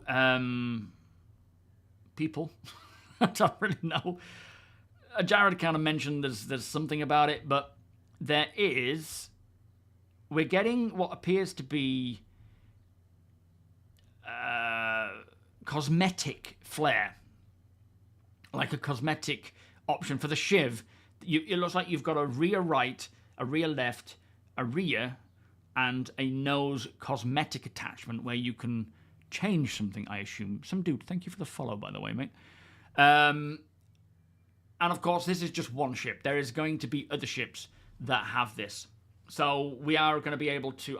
I don't know exactly what the flare is going to be. I don't even know what's different about this, because I haven't seen. Is it this, the light or something?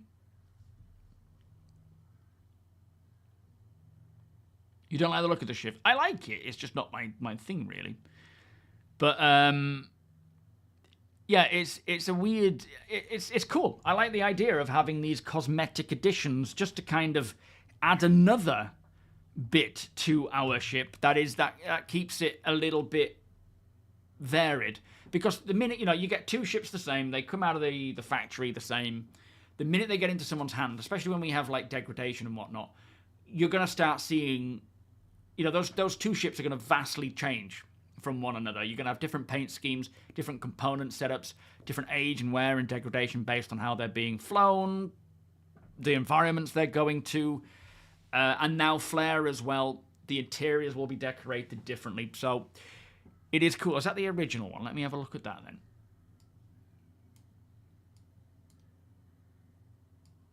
So they're there.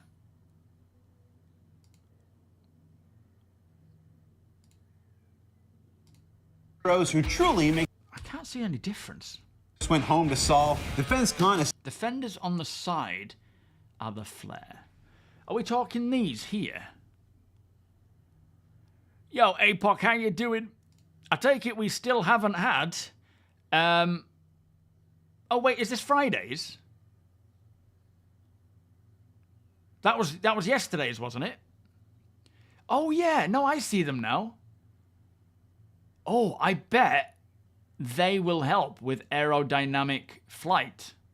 Because they're like kind of wings. Maybe they're flaps as well. Although they do just say cosmetic, so it might not have any impact on the actual flight itself. But you would think having a surface like that, an additional surface, when we do get these updates to the flight model, that would give you more lift, in some sense. But there's, that's just the front. It was mentioning that the rear, and then the front were different. So, I don't know. We'll see how that goes. Yeah, Deja. So they've actually posted this prisoner. Thank you so much, my friend. Juicy. So they've exclamation cheers. They've reposted this one, have they, APOC? Which is the same message of the day, which is basically we are currently... So this was from Thursday, but it sounds like they've reposted it again today.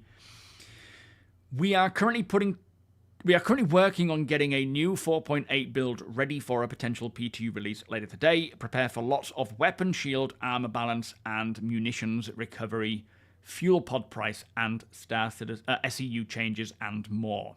It is sounding like it's going to be a very important patch. So, excited for that one. Hopefully, they can get it out today. Swearing Tuba, how you doing? Because, yeah, this was what they were hoping to get out yesterday or last night. Sun Devil, ditch the bucket. Or get an actual fancy toilet in. You honestly don't think a small thing like that would compensate for the rest of the ship having worse aerodynamics than a brick? Well, no, it won't necessarily make up for it and make it suddenly incredible in atmosphere. All I'm saying is I wonder if it will have any impact on its aerodynamics. Having it versus not having it. It's mass versus. Brad, how you doing? Yes, the Odin PTU. Sorry, the PTU should have the Odin there as well. Nexus. Bless you, mate. Thank you for the 5 gift subs, sir. We got to hear Jack Black again. Beers, party bus. Ooh, I haven't been adding them on.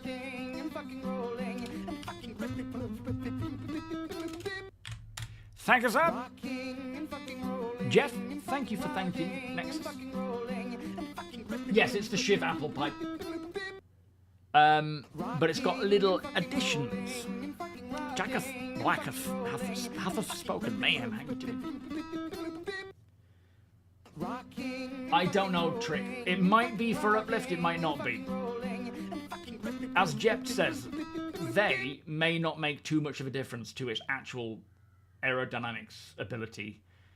And it's probably labelled more as a cosmetic update rather than anything that will add more performance or whatnot. So there is a good chance, a very good chance, that these or anything else will have zero impact in your flight capabilities.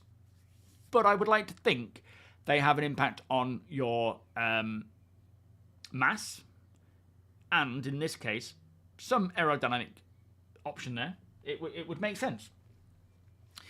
Voidy, thank you for the follow, by the way. Stepping up to celebrate the everyday heroes who truly make the universe a better and They got the dancers back again. safer place.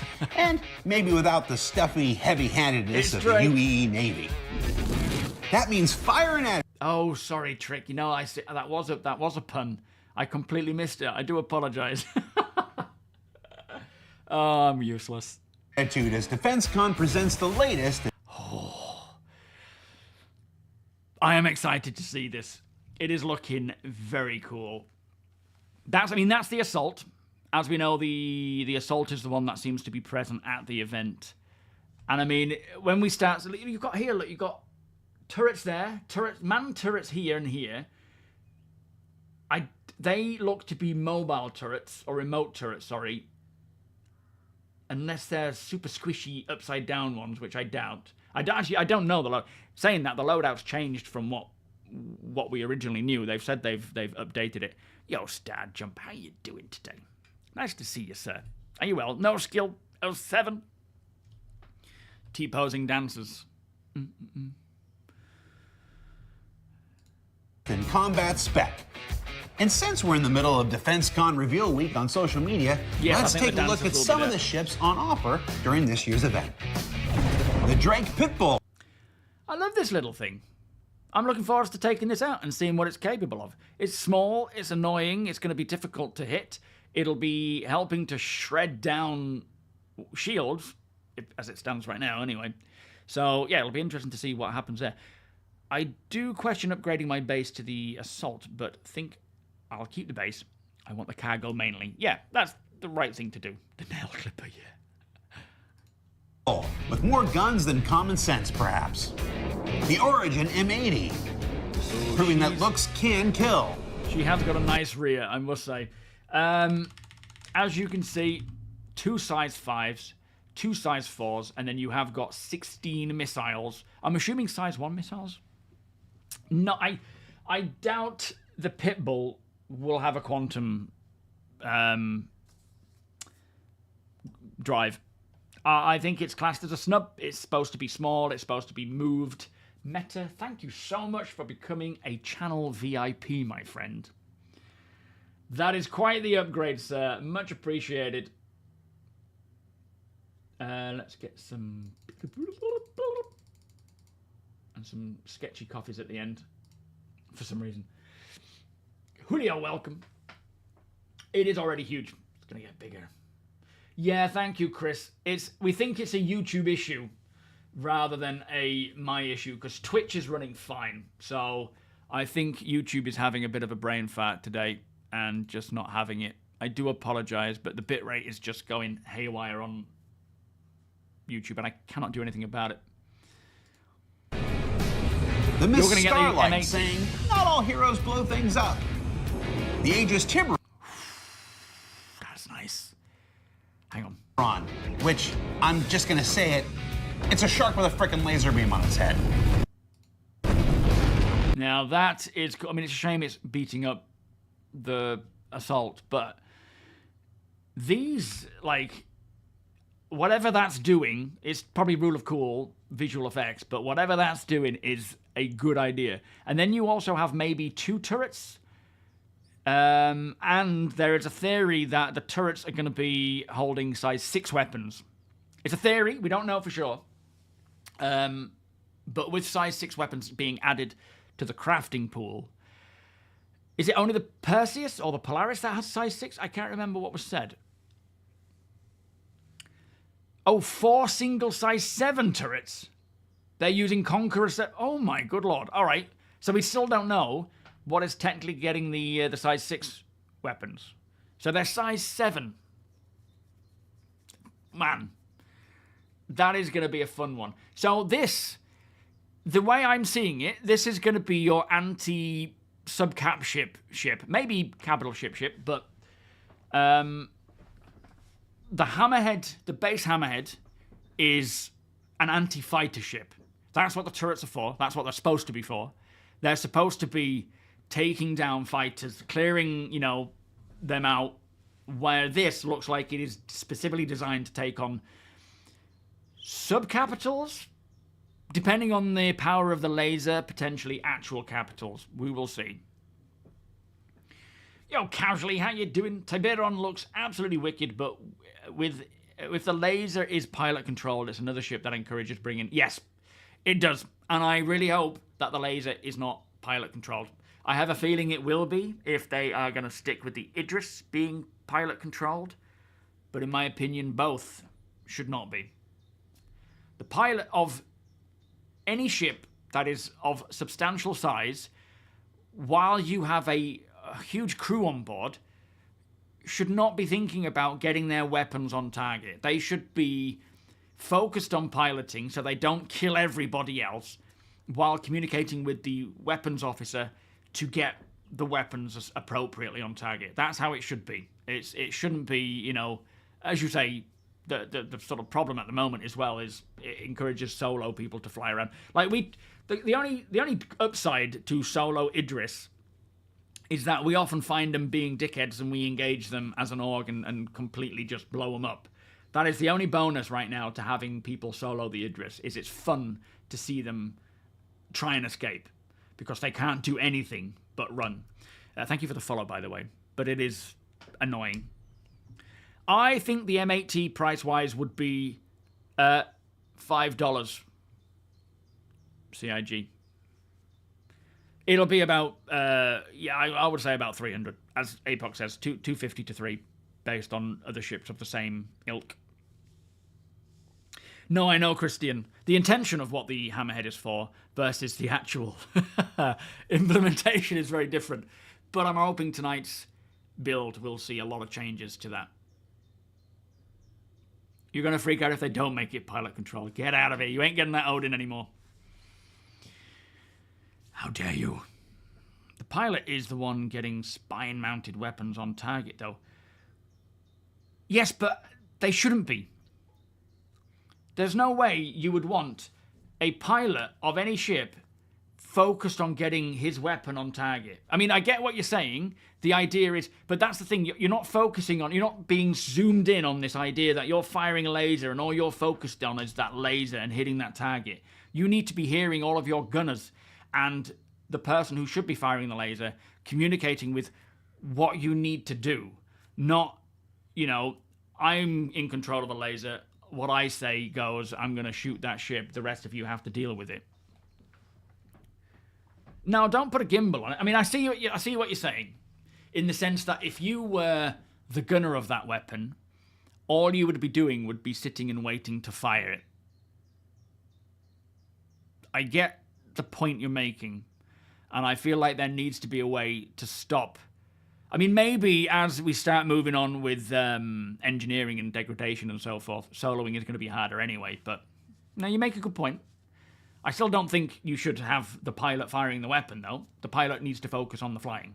Full stop. It's a big ship. You have many souls on board. You do not want to be focused on anything but making sure that that ship is moving where you want it to be. So, there is certainly something that needs to be figured out there. Talking of which, I need a wee. Let me just stick that on for now, and we'll carry on with this once I've gotten back. Gotta get a drink, have a wee, and then we'll crack back on with it. 2 minutes.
Let's draw the giveaway.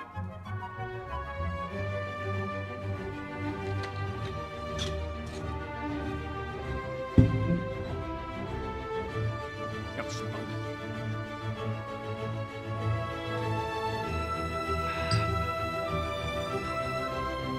All right. So close giveaway. Draw a winner.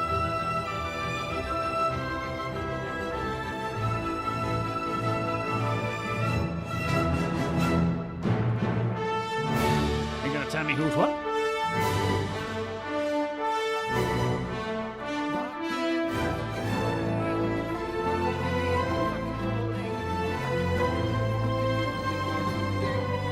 Oh, Bonanza Gaming. Bonanza Gaming UK, you are the winner. It tells me at the bottom of the page. I didn't realise. Congratulations. Or does it tell you on there? Oh, it already tells you. I'm looking for it. Oh, Pedro, sorry. Getting Pedro'd out. Where are you, Bonanza? Congrats, mate. Papa. Give him a sec to say hello. Are you here?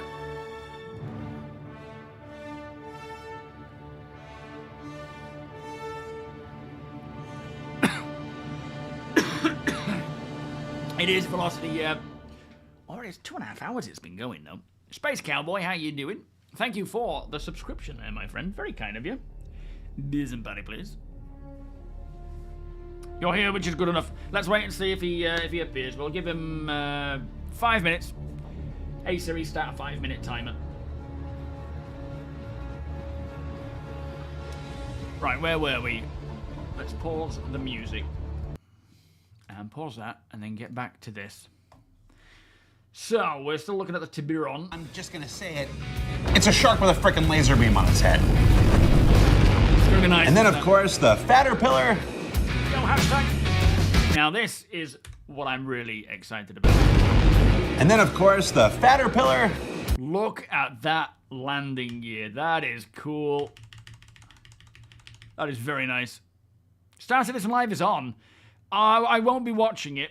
I am going to be covering the actual thing itself anyway later on, and I already know what they say because it's the information from the Bar Citizen. But it's on, it's live. If people want to watch it, by all means do so.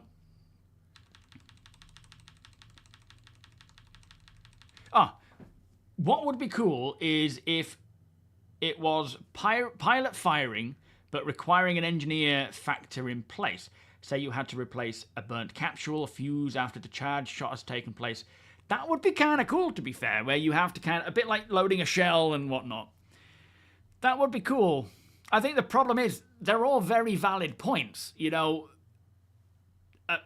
To discourage people soloing a ship, it wouldn't make sense that the pilot would, you know, like, I strongly believe if you're in a ship that big, the pilot needs to be focused on piloting, not really, you know, aiming, because you're responsible for everybody.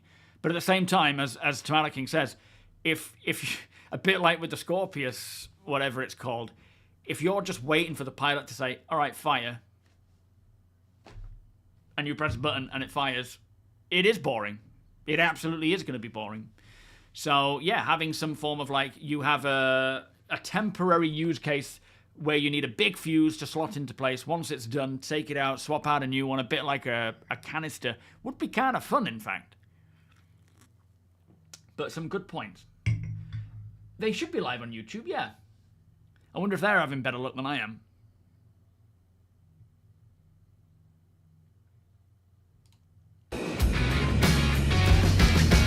And the Iron Shadow. Skipped. Of course, the Fatter-Pillar. Then, as you can see, you've got your entrance here. That's a 32 SEU box. So you've got a lot of room loading in there. You can get vehicles in there. You have this huge, this is the base one, you've got this huge area here. Right there is a kind of, not bridge, but command center for operating cranes, like tractor cranes, so you can move them around inside. There looks to be gangways up here, maybe, which will be cool. Great for fixing things. Yeah, this is yesterday's video for Patch Watch. Yeah, it's pre-recorded, Star Citizen Live, because it was the Bar Citizen interview. The laser guy gets missiles too, then. There's a good idea. You could be the missile operator as well. I like that. You have to choose. One or two. Missiles, laser. Yeah, that's another plausible option. Hi, it's 45 minutes with translators. It's 70...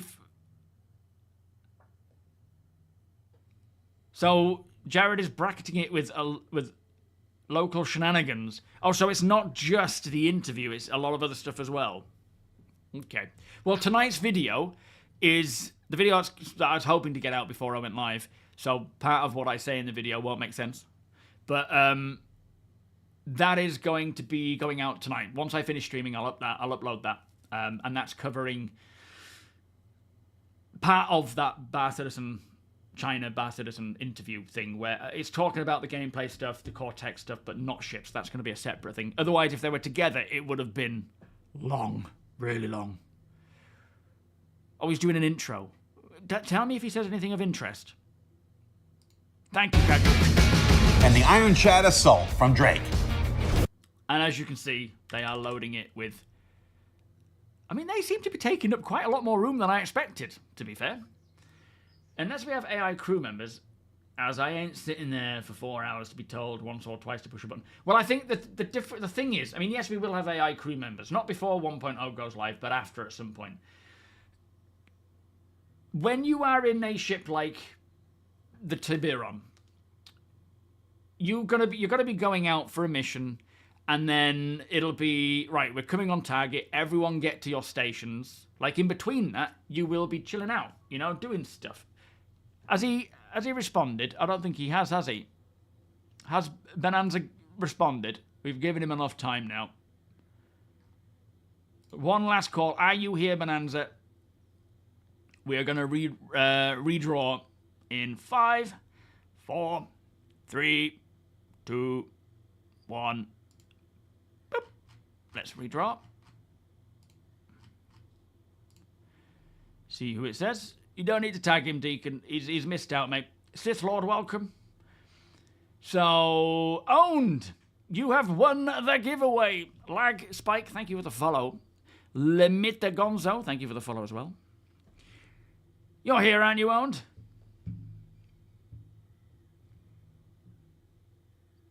Come on. Marcus, how you doing? Yeah, he's a regular. Owned is a regular. If he's a sub, he can, you know, auto-claim as well. I don't know if he's a sub, though. So, yeah, there's the Hey Siri start 5-minute timer. Give him 5 minutes as well. 5 minutes starting now.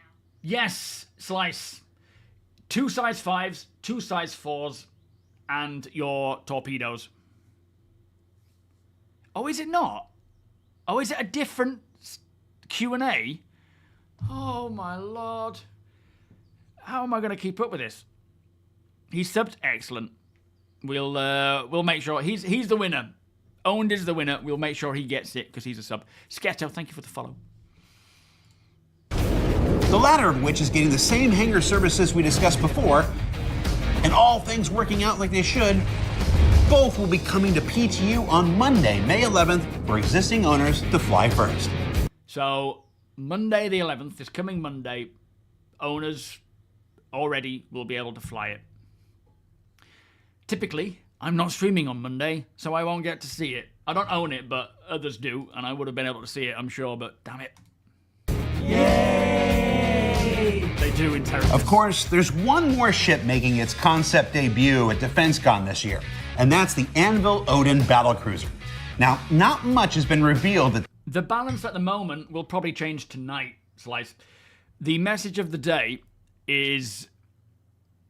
Well, it was the same as yesterday, but the new 4.8 build ready for a potential PTU release later today. Prepare for a lot of weapon, shield, and armor balance. So whatever the hell they've done with this current build will probably change. Ignore, you know, the current build and the current states. It'll change. Sorry, yeah, did I? Sorry, Ice. At this point beyond, yes, it really is twice the size of the Javelin. But you can get 3 different first glimpses of it tomorrow, May 8th, in the weekly newsletter, social media, and even in the PTU if you... So, we will see the Odin starting tomorrow with the was it twice the size of the Javelin. But you can get 3 different first glimpses of it tomorrow, May 8th, in the weekly newsletter. So tonight, I don't think we're going to see the Odin tonight. Sorry, is it a bit loud? I don't think we're going to see the Odin tonight at the tower, because he's saying the first of 3 will be tonight within the weekly Friday newsletter. Social media, and even in the PTU if you know where to look. I think he's saying we're going to see the first of 3 tonight, with the rest... I mean, I could be wrong. Regardless, we'll start seeing more about it anyway, which is cool. Dreamwraith, how you do? DefenseCon really is holding nothing back this year, unlike those stuffy UEE. So he's saying it will be tonight. He's not saying... Because he says you're going to start seeing... Oh, I guess he means just in general with those different methods, I suppose.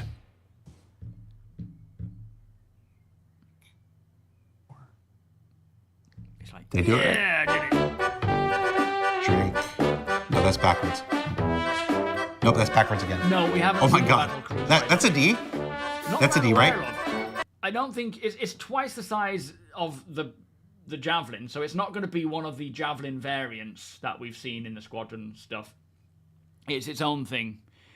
Yo, Lamita, he's trying to do D for life, as in Drake for life.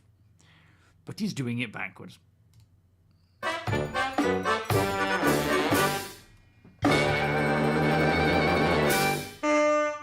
So it's easy to see that there's a lot going on in 4.8. Sorry. And like 4.7 before it, this also extends to the weeks after release, with additional defend location missions coming in 4.8.1. So, I love this music. Pedro is a genius, but this stuff, this music is like Alien. Which one was it? Covenant or something? So 4.8.1 in a couple of weeks will bring the new defend missions that we are currently testing on the PTU. A couple of weeks after that will be 4.8.3, sorry, 2, which is Alien Week. So new GATAC ships, Raylin, and one that we haven't seen yet. And after that, 2 weeks after that, 4.8.3, which is the new Xenothreat mission. So we are getting tactical strike groups with the launch of 4.8. Then, 2 weeks, some content. And it's not just that content. There will be other things dropping as well. So expect more than just what they're stating here. Yo, Rans, absolutely amazing. Thank you, sir. How is your day going? Some Alien Week festivities in 4.8.2, and if you haven't heard, the return of Xenothreat in 4.8.3. Find those These Xenos. guys just really don't care for those pro-alien celebrations. Kind of. All in all, next week's patch is chock full of content that'll carry us through to 4.9 in July, all led by TSG and DefenseCon. No idea what 4.9 is bringing yet, though. But we know that's July's patch. We're going to have 3 interim patches between then. Every 2 weeks, new content drops. And in that new DefenseCon spirit of sharing things early, No, I watched this last night, Rand. I'm really excited for this part. We're going to be stop-starting this last bit quite a bit and just discussing stuff. let's carry that over and talk about the rest of 2026 for a bit. Now, throughout the remainder of this year, we intend to deliver the newly reworked and fully instanced debut of Siege of Orison, the new Genesis-built planets of the Nyx system, Starware, and... So, this year we know we're getting Siege of Orison instanced. We're also getting the Municipal Works, which you'll mention. We should just listen to it, shouldn't we? Starcitect goodness, the enormous multi-staged instance Municipal Works operation, a whole bunch of new ships and vehicles and additional gameplay features and quality of life improvements. There's an Apex $7 car that can literally pop its head out at any moment. Very cool. And of course, as if anybody could forget, Squadron 42. There's a lot we got going on for the remainder of this year. And for that reason, we've made the decision not to host a CitizenCon event for 2026, either in person, digital, direct, or otherwise. It's a decision born out of how important these two games are to everyone on both sides of these projects. And this whole track, all I'm listening to right now is Pedro's music. He's got a bit of Lord of the Rings, It's got a bit of Jurassic Park, a bit of Alien Covenant, or whatever the alien was. There's like some true inspirational mixes going in with this. Sorry, Jared. While we'll certainly miss getting to meet so many of you at once, we do encourage you to check out the Bar Citizen World Tour that's well underway. More than one. Because we always enjoy every opportunity we get to meet you and hear your stories. He's lying. For instance, I'm going to Amsterdam in a couple weeks. Come find me and tell me how your TSG experiences went. For Inside Star Citizen, I'm Jared Huckabee. As always, thank you for letting us share dropping the people 2026, and process of game development with you. And we'll see you here next week at DefenseCon. That's the Lord of the Rings. Man, I love his music so much. I often put it on when I'm like cooking dinner and you know, Summer's sat in the room and we just sort of listen to it together. It's so nice. So, let's just reiterate on what was said there. Basically, this year, 2026, instanced gameplay will come along. So this is using the quasi-mesh, the quasi-dynamic mesh.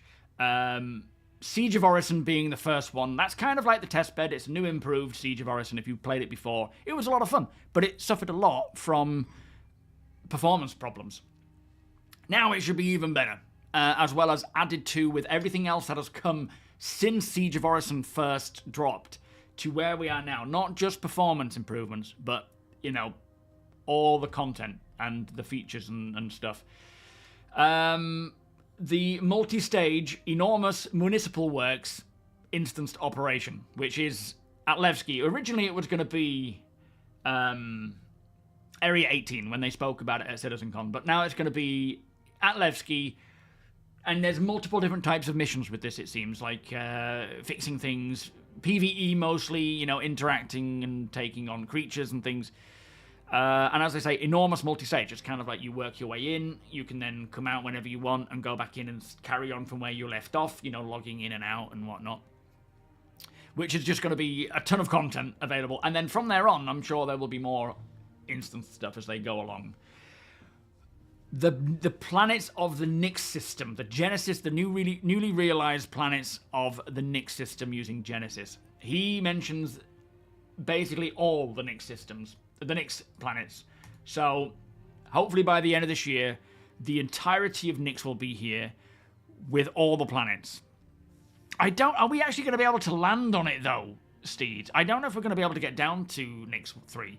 I know it's like an ice giant. And I kind of hope it means that you go down, there's going to be, you know, very harsh freezing temperatures. But I've got the impression it's kind of more like a traditional giant where you can't actually touch the land. I could be wrong. Yes, Rands, that was my concern as well, there was an interview done with Chris a while back where he mentioned about keeping an eye on GTA 6. He was, you know, understandably, like everyone else, avoiding it. And it kind of gave the impression that they're planning to maybe release Squadron next year. But as Jared said here, I mean, that can still be the case. But as it said here, as Jared said, Squadron 42 is still intended for this year. Still expected this year. So fingers crossed that happens. Starware was another one which we have just started seeing roll out with 4.8. And the flight suits. We will see that come along even more so. In fact, in the monthly report, which we'll run through a little bit after this, they're putting together a presentation. The team behind Starware, or working on Starware, are putting together a presentation, an internal one, not for our eyes, but for the internal teams, to see the mixture, the various mixtures of armor and clothing, because that's something Starware will allow. It's not all that Starware is. It's just a part of it where you can mix your different clothing with armor types, and you can mix and match and have all sorts of different stuff. It also means we're going to see a lot of the stats and specs change.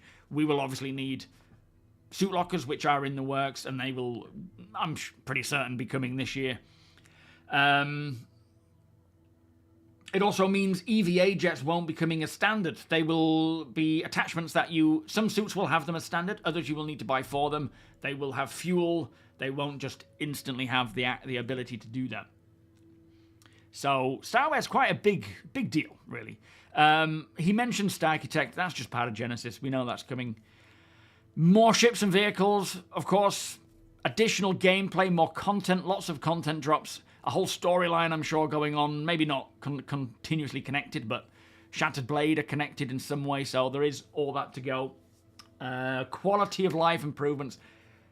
Cannot stress that, the importance of that enough. We don't want, you know, all that work last year to get the PU working as it does now to suddenly start dropping away because they're rolling in features now. If they can keep the quality of life up there, keep performance, stability going, that would be good. And the Apex Sand Valakar being found on planets like Monox, Daymar, and wherever else, or moons and planets, where they're not, it's not just going to be, as we mentioned earlier, a set boss that you take on as part of a mission. It is going to be, you can draw it out. You might not want to draw it out, and you will, or you might go hunting for it. And, yeah, very exciting stuff for this year. And that's just the stuff we know about. For me, Nyx is where it's at. You know, Nyx 1. That's where it's at. I cannot wait to go down there with the org and explore. Fledger, how you doing, by the way? Yeah, that's, I mean, they haven't already decided. That's what he's saying here. It was kind of like they're going to see what GTA does. Maybe they haven't completely committed to 2026. Which, as I say, there is no guarantee it's coming out this year. But as it stands right now, it is still intended this year. Cool Dog, how you doing? Did you see the pic going around of the StarCitizen launcher with the option to install Squadron? It was a... If that pic wasn't doctored, I would say it's close. I would say the chances are it's faked more than anything, but anytime, you know, the fact that we're in May now and it's supposed to come in 2026 means Star Citizen is close regardless. I mean, Squadron is close regardless. We're only talking 7 months left, right? So we know it's close. There is definitely no illusions about that, and I do hope it doesn't slip into 2027. It would really suck if that was the case. You think it's releasing during DefenseCon? I'm hoping they put out a release date at DefenseCon, but now I'm starting to think maybe they won't. It really depends on the legitimacy of this article and what Chris actually meant, and obviously what what GTA 6 is doing. But yeah, I don't know. Yeah, ice giants do not have a surface. Okay. Not to say that it won't, but I kind of feel like that's how I thought of it. Yeah, there's no reason why they can't. What I think we will see with gas giants, like an ice giant perhaps, is refueling stations. So ships like Starfarers can go and gather their stuff and then park up there to kind of refine it or relax.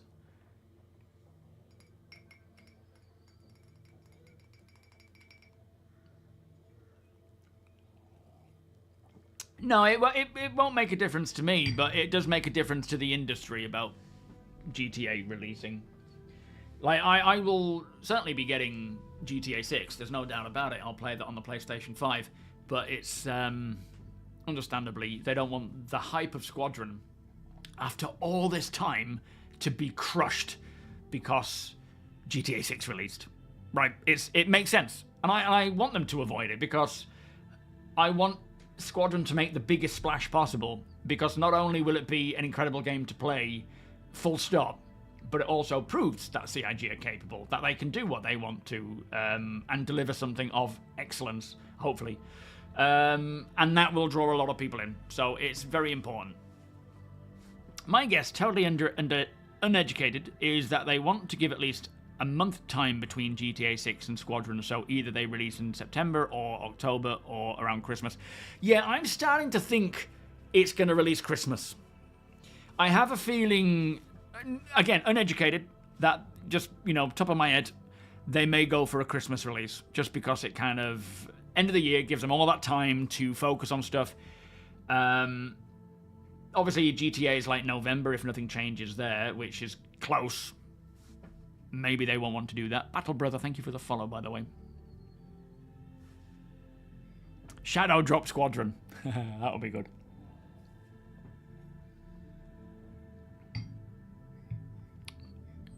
Early access to Squadron. They won't do that. They won't want spoilers out there. Migs, how you doing? They want everyone to sort of acquire it at the same time.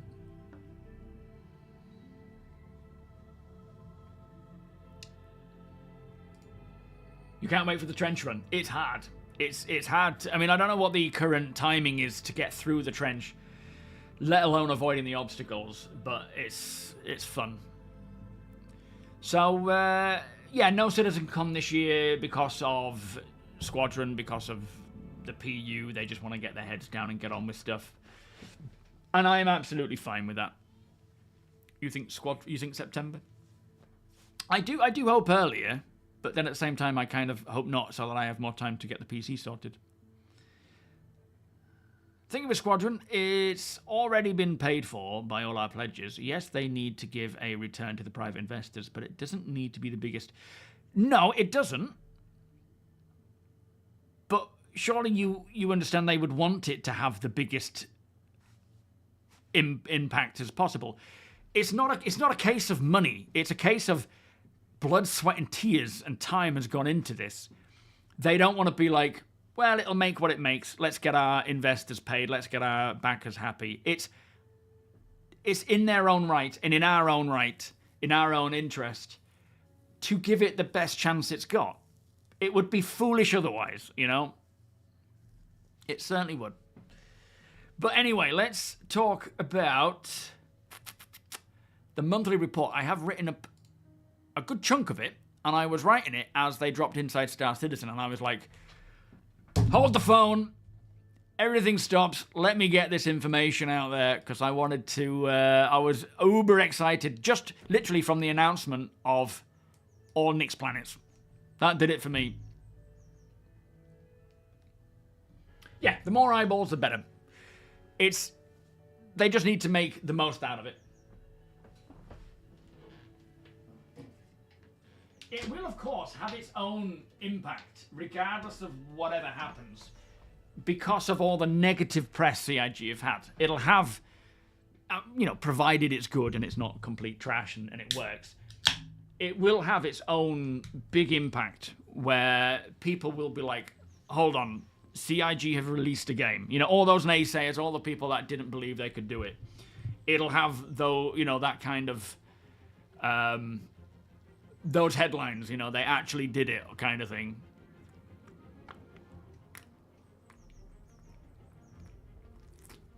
Happy Friday, everybody. So, yeah, there will be that. But at the same time, if you can avoid it by a month here and there, and either push forwards or delay it by a month, do it, No, I don't think Squadron will have a playable demo. It's possible, but I don't think so. But I'm kind of, I can see it happening, but it might not. It also might be a console release. This is the other thing to consider. As much as it doesn't really matter anyway because of all that press that will be sucked up, there has been a lot of talk about it being potentially released to console as well. Because, during their screening rooms, they have a PlayStation 5. Controller support is important, irrespective. So there's a chance there.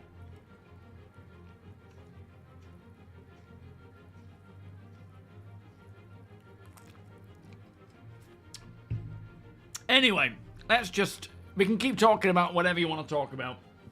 But I'm going to run through the monthly report. Starting with the ship teams, which are mostly just going through the DefenseCon stuff, like the Ironclads passing their reviews, because remember, the monthly reports, when they come out, they're for the previous month of work, not, right now. Although it's very close to it. Starlight passing its LOD-0, Pitbull on its final scheduled review, the M80 going through its final review gate and LOD-0. An unannounced ship passed its LOD-0 review and is now due for its final review stage this month. Could be the Tiburon. QA testing fixed assorted minor issues, and downstream teams finalized some of the bespoke visual effects and sound effects. To me, that sounds like it's going to be the Hammerhead, because it does have some very bespoke visual effects, as you can see with that laser. No, we don't know what the actual armament changes are. I'm sure we can kind of guess at what we've seen. What do we all think? But I don't know exactly what it's got, other than it's changed.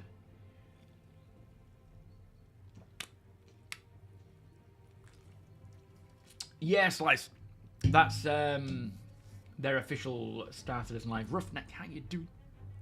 We're not playing today. We're just chilling and chatting. It's been a while since I've done a stream like this, and with so much information coming up, I like to do these now and again, just because it's hard to concentrate, and they're just talking to me while I'm doing the org stuff. So it's nice to be able to just sit and chat. Well, yeah, controller support for VR. I mean, yeah, they want Squadron to be fully VR ready. When Squadron releases, VR is moving out of experimental mode. And right now, we don't know what VR updates are coming in 4.8.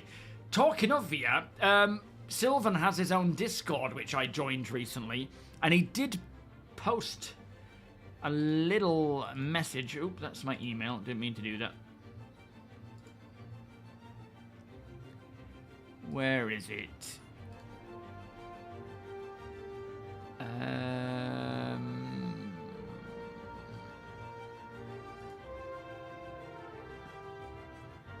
me just try and find it.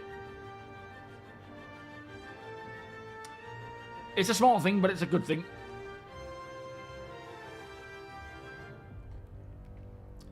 I had it a second ago. Oh, maybe we'll leave it for now, because I don't know where it was. Yeah, someone will probably find it.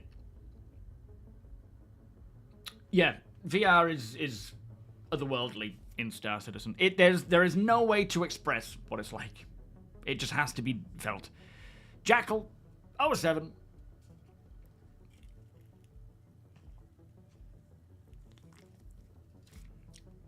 Doxing myself, you up? So let's carry on. As we know, the Raylin, Alien Week, another GATAC ship. They also said that they've got more devs joining the project to help block out the interior of an unannounced ship going through White Box. And I think it was recently mentioned that GATAC, that they did that with GATAC. So it sounds like they're using this new GATAC ship, this unannounced GATAC ship, as a way of onboarding new developers into the project. But until they tell us, I don't want to be too obvious. I don't know about that. Oh, about my email. Yeah, sorry. Yeah, that's why I want to get my PC sorted for Squadron, because I want to be playing, you know, in VR. And, VR it needs more power. What does it take to apply for the org? Exclamation org. That's all you need to do. Exclamation org. Exclamation Discord. And by all means join up. Coming in 4.8, when that comes along, we are going to be doing a lot of involvement with the org in, not just with streams. We obviously have our stream events. We do training events and so forth. But off streams, just day to day, we're going to have a lot of stuff going for gathering components for the org, either crafting them yourself for a very good pay, or supplying the org with materials and their bonuses, being bonuses for the higher quality stuff. But at the end of the day, anything 500 or above, we will take, because it's going to be better for us to just craft even a base version of a high quality tier component. Sorry, not high quality, but high, military component. It's going to be good to craft one of those and have it, than just waiting until we find, like, the best quality materials to craft the best quality component. So there's going to be a lot of stuff going on there. Is it loading, guys? Is it not working? What's happening? Are you seeing me? The Crucible is not in production. Whoa, Step. Welcome, mate. That is... It will probably need reconcepting a little bit before going into production. So that is not in the pipeline at the moment.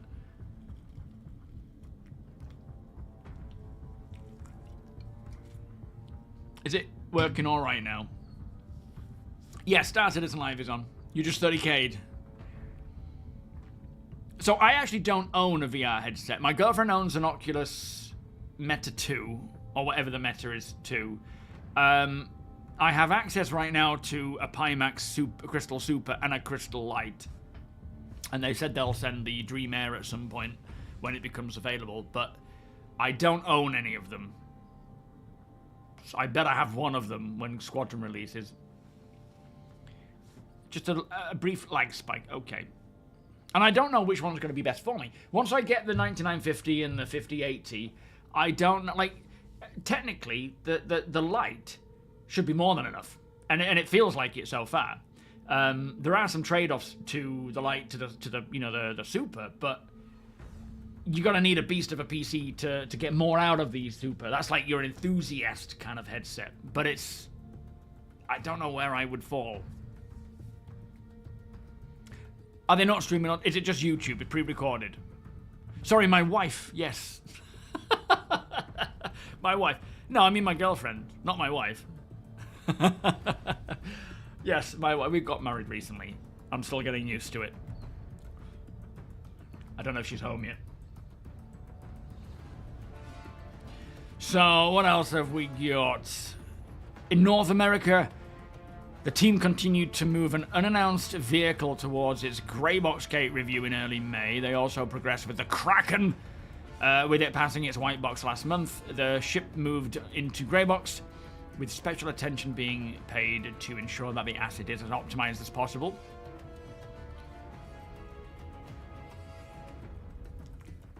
I am married now, yeah. Whoopsie. She doesn't watch my streams. It's fine. And they said that with the ship of this size, being the Kraken, it is critical to ensure the time budget is being spent in the right places before it's too late. We know it's releasing this time next year, so that's good. Let's hope she isn't watching. She can't be. She's looking after summer. There's no way. The team also worked on integrating some of the bridge station and man turret concepts work that was highlighted in this month's subscriber jump point. If you've not seen my video covering the Jump Point Kraken updates, I highly suggest checking it out because there are some really cool changes to the Kraken. A lot of it is visual, just purely to bring it up to the standard of what the current Drake aesthetic is, which, when you think about it, with the Ironclad and the Caterpillar and the, well, not the Caterpillar, but the Command Module, the Clipper, all these Drake ships, the style guide is improving massively. Core gameplay worked on the hangar ship services. The inventory rework... Sorry, for the inventory rework, there was a list of bugs from QA and ourselves that the devs have been trying to fix, the most critical ones. For refueling, iterations were made to refine the gameplay experience, mechanics, and overall flow, with the main goal being to streamline the feature. And this involved core gameplay teams supporting mission design in the delivery of new missions, and tasks for NPC refueling beacons are underway, allowing players to call for help. And as it stands right now, I mean, I'm hoping they're going to move these beacons to be actual sending out a beacon for an NPC to accept, where you can send it out at any point. Because right as it stands right now, you have to literally run out of a type of fuel, be that hydrogen or quantum, before you can then hold down M like you would if you die, to get an NPC to come to you. And then after 5 to 10 minutes, the NPC should show up and refuel you. Whether it works or not, I don't know. The best content for kids, yeah. Where else are they going to learn about the monthly report or about Star Citizen? Absolutely. Do I expect more Warbond CCUs this time? I expect with most ships they release, they will have Warbond CCU options. Thank you, Steve-O. It's been a while. It was... When did I get married? Was it this year or was it last year? I can't remember. I need to remember so that we've got the date for the anniversary, but we didn't get married for the love of things. We've been together 17 years, so it doesn't really make any difference. It's mostly for, it's something to do, it's cool. We wanted to do it our way, and for the sake of summer as well, and Rachel having everyone's name. It's not like a religious ceremony or anything. We love each other. We don't need a piece of paper to tell us that.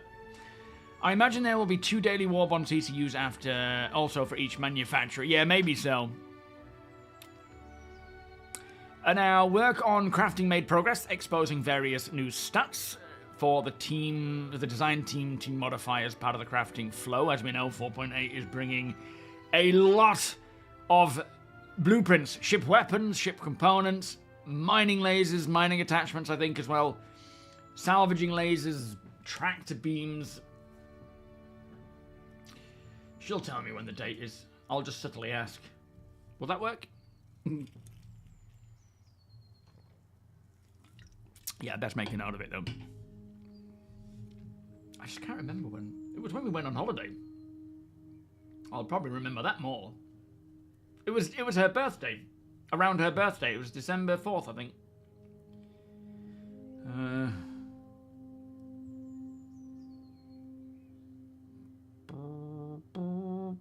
And I met that guy from Ghost Adventures. Oh, there it is. Yeah, December 4th. Yeah. I remember. It's 2 days before her birthday. It's a few days before Christmas. It's going to be an expensive time of year. Yay. Right, moving on. Starware progressed with the teams preparing for an internal demonstration showcasing the ability to customize characters using both clothing and armor pieces. Again, internal demonstration. They may show us that. I don't know. It would be nice if they did. Moving on to the mission design team. They saw fundamental changes to the contract system. The first one that we will see is a limit to how many contracts players can have active at one time. So they're gonna reduce that by the sounds of it, which is mostly to fix exploits, which is always, necessary. But I don't know what limitations they're going to be. There will be more changes to come as well that they will talk about at a later date. Sorry to hear that, Steve-O. We are your family, my friend. We are here for you, bud. I do remember getting married, yeah. She calls me High Admiral. Yeah, I doubt that'll happen. For the FPS versions of Defend Location missions, where players have a variety of competing objectives to complete in the harder difficulties, received feedback and are currently being polished. I'm glad that we are getting FPS versions, because when we were doing the Defend missions on stream, I was thinking they would be involving FPS ground missions as well, but it was all like ground targets, sorry. But they were all at asteroid bases. So I'm glad that they are adding a FPS version, because I do like a bit of FPS now and again. Yo, Ricard! How you doing? Welcome. The two has something in common, though. Only comes once a year. True. Also, further progress was made to refueling missions, and finally, tactical strike groups is being finalized to ensure that it works as intended and is fun to play. We will see how that goes. Now, narrative. They worked on the upcoming content for 4.8, working closely with the mission teams to generate scripts for April's capture session to pick up content for a familiar face. Don't know who. How's the stream right now on YouTube? Is it still stuttering or is it all right? Fun family, how you doing? The narrative team also continued to develop on the starcitizen tool to incorporate narrative needs into the projection of outposts and characters to ensure assets are created in line with the planet lore. That's what I was talking about earlier, where it isn't just going to be, starcitizen isn't just going to be a tool that will allow them to plop points of interest wherever. There's going to be logic behind it. There's going to be lore behind it. As we know on the loading screen, it mentions, or one of them, it mentioned how there are concerns that certain gangs and groups are building strongholds on the planet's surface, and they're looking, they're wondering if the People's Alliance are going to make an effort to stop that or engage with it. So there's definitely going to be storylines there. But as they say here, the narrative team are basically making sure that if it is an outpost that is owned by whoever gang, the visuals make sense. The signage, the graffiti and so forth make sense to that group, whereas it's not just going to be, you know, headhunters are in the Xenothreat base and so on. Which is nice that they're thinking about it. It's been alright for a while now, has it? Okay, that's strange. Happy to hear that, though. Yo, how you doing? Currently dropping my 0 quality gems on the floor, one by one. It's like a discovery of seeing what happens. I like it. We need to help the people, yeah. Yo, Twice, how you doing? Welcome. Not 15% off at the moment. It is back to being not on sale. To all those people that are like, it's always on sale. It's currently just 5% I can get you off. But I will, of course, let people know when it goes back on sale, because you don't need to pay full price. Unless you want to, by all means do so. Can't wait for Xenothreat to kill Wicklow. I think more people are inclined to side with Xenothreat and actually take Wicklow out of the system. Sim fishing, very nice. Anyone have an idea when the F8 might be available again? I don't, unless they bring it back for IAE.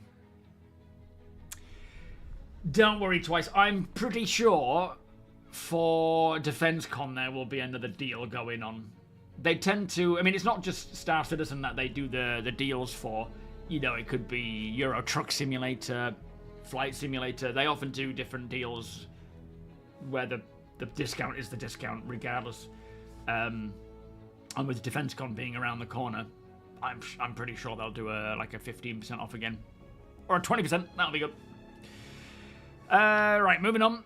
The narrative team finally, in an effort to get ahead, there were initial conversations about initiatives later in the year to help anticipate what kind of content could be captured sooner rather than later. Yo, Drophammer. Yeah, it's like playing a scratch-off card. You get it and you're like, woohoo! It's actually quite a fun thing to do. So if you're mining gems, hand minables in the game right now... Oh no, sorry, if you're looting gems in-game right now, so you go to places like Astor's Clearing and you can take these gems out of a box and you put them into your bag. They all say 0. You drop them, pick them up again, they will suddenly acquire a quality level between 1 and 1,000. I'm sure it's more rare to find the higher numbers, but it's actually quite fun doing the gem drop and seeing what you get. Now, onto the AI content team. They support... We'll move on from this one. Todd, we miss you, Todd. The AI content team supported the several unique challenges that the upcoming Tactical Strike Group's content brought, like ensuring the comms notification triggers correctly. The team supported a performance capture shoot to record content for several other upcoming content drops alongside general population dialogues and conversations. So they're constantly doing that now as well, with more dialogues, more... just getting it more cinematic, I suppose, with characters. We'll talk more about it in a second.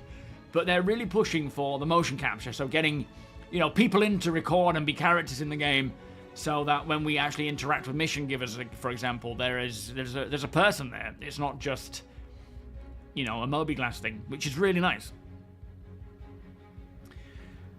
For the AI features and tech team, they worked on various optimization tasks, including a refactor of the Hermit... No, not Hermits.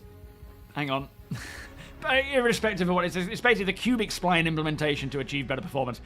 All they're talking about there is an improvement to the underlying movement math used by the AI and the game systems to make things smoother, more efficient. So hopefully we will not just see an improvement to the visuals of the NPCs moving around, but it'll make them smoother as well. And help with overall performance.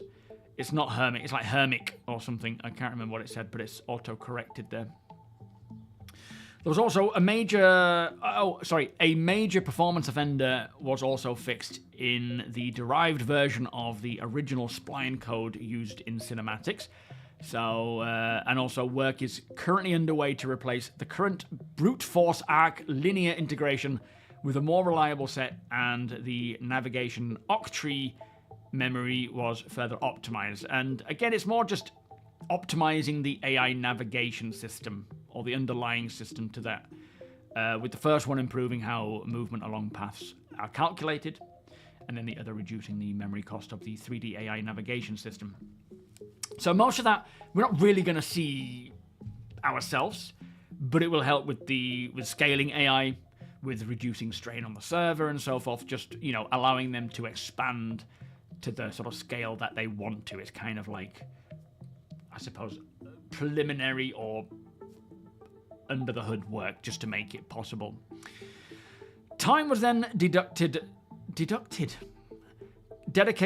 to the team AI, to the flight AI, with the team working to improve the air-to-ground combat, for example, when targets are moving planet-side, such as a player, a turret, or a ground vehicle. So they're going to start being able to fire upon us, I guess, engaging us from either or. That would be kind of cool. The team also began improving other mechanics, like making jousting faster and more intense. I'm sure that's what they were trying to get away from. So close distance strafing and direction changes being more prevalent and providing better tactic selections and transitions. Very strange. Before the big crash, you made 12 P6 LRs for the org members. Now I will watch the rest of your stream as I crash for the day. Love your graveyard. Thank you so much, Draco. Much appreciated, mate. And, you know, we will have those weapons as well, even if the stats and specs all change for 4.8, but I appreciate that, sir. Right, fleeing and chasing behaviors are being improved alongside formation interceptions. So, they want NPCs to basically do everything players can, and this kind of stuff will add a lot more to every flight mission that we have. Right now, it's kind of like you go to these locations, the NPCs fight to the death, and that's it. In the future, there may be, you know, NPCs getting away or chasing you. You quantum travel. They might chase after you and quantum travel after you, or they might quantum travel away and you get to chase them down.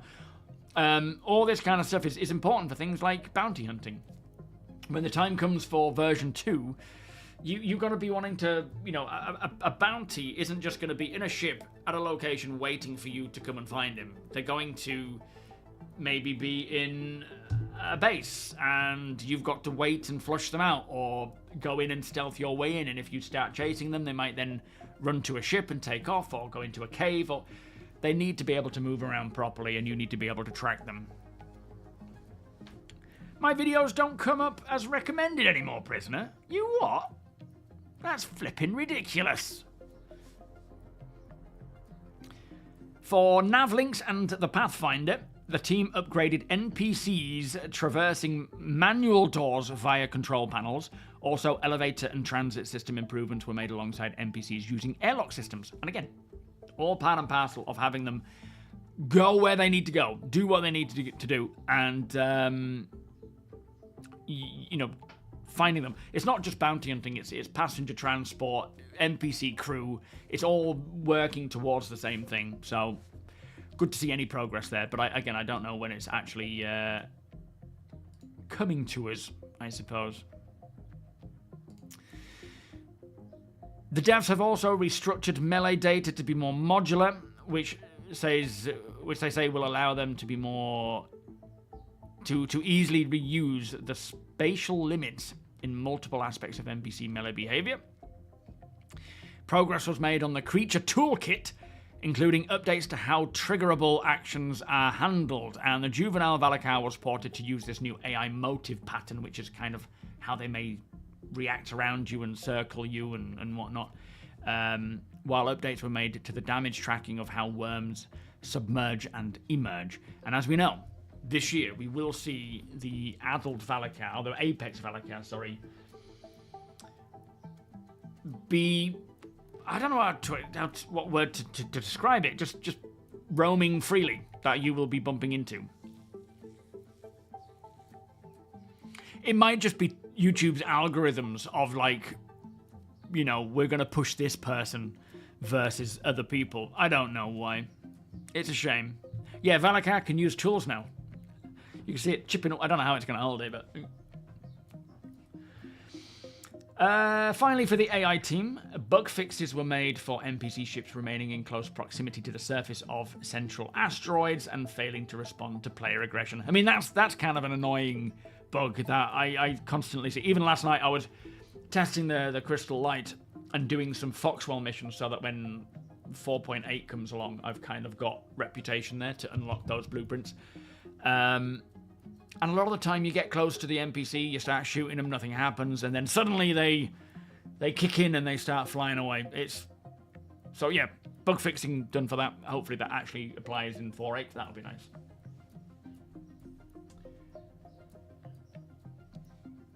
Yeah, I mean, Chris Roberts has mentioned that, you know, bounty hunting will be kind of like the Mandalorian, where you're tracking your target over multiple days, not just, you know, going here. Like, the idea that you can rinse, repeat a mission, a bounty mission, and make a ton of money is ridiculous. It shouldn't be like that. And it should be more a case of, if you are a bounty hunter and you're part of the guild, as you go from place to place, you will be notified of potential bounties in your area. And you can then click to site to get the information about them. And then using the various things that we have, like scanners, ATC, informants, quantum trail tracking, all this kind of stuff, will allow you to, you know, last known location, basically. You go there and then you search and you find out where they are. But they can move. They will move around. And we're talking PvE and PvP here. We're not just, you know, talking player bounties.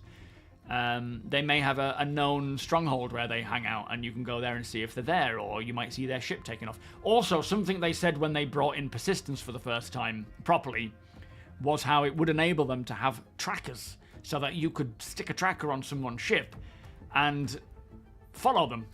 So it might be a case of you get down to this stronghold and you see they're heavily armed. If you can stealth your way to the ship and put a tracker on it, or fire a tracker at their ship, then just sit and wait for them to take off and track them to a place when it's more convenient to engage them and capture them. It's going to be a proper system, rather than it just being what it is now, which is just meh. Yeah, I reckon about 5k, Matt Black. How you doing for the Odin? You can bring him in warm, or you can bring him in cold. Yeah, I think most people are kind of estimating around 5, aren't they? Now, for the animation team, they progressed with an upcoming creature, adding new actions and attacks alongside improving existing data. That could be the Valakar. I don't know if this... It's an upcoming creature, not a new creature. So that could be the Apex. They're also working on a super heavy armor set that carries a large, fully auto weapon. I still don't think they're talking about the Titan suits here. I mean, I could be wrong, but I think they are their own thing. I think we're talking something in between their current heavy armor and a combat mech, where we will be very limited on our movement and our speed and whatnot, but we're heavily armored, carrying a fully auto weapon, just kind of mowing into places. Yeah, Monarchy, how you doing? Welcome. I've been great, thank you, Matt. Yeah, it's been a really, really exciting week. Star Citizen-wise, especially. So I'm just playing catch-up. The downside, I mean, it's not a downside because it's exciting stuff, but it's Summer's birthday on the 27th, and so we're getting family visiting. So, Monday... Well, this Sunday, I'm missing out on half a work day because my brother's coming. It's nice to see them. It's been ages, so I'm not complaining, but missing out on half a work day on Sunday. No work day on Monday because we're meeting our auntie.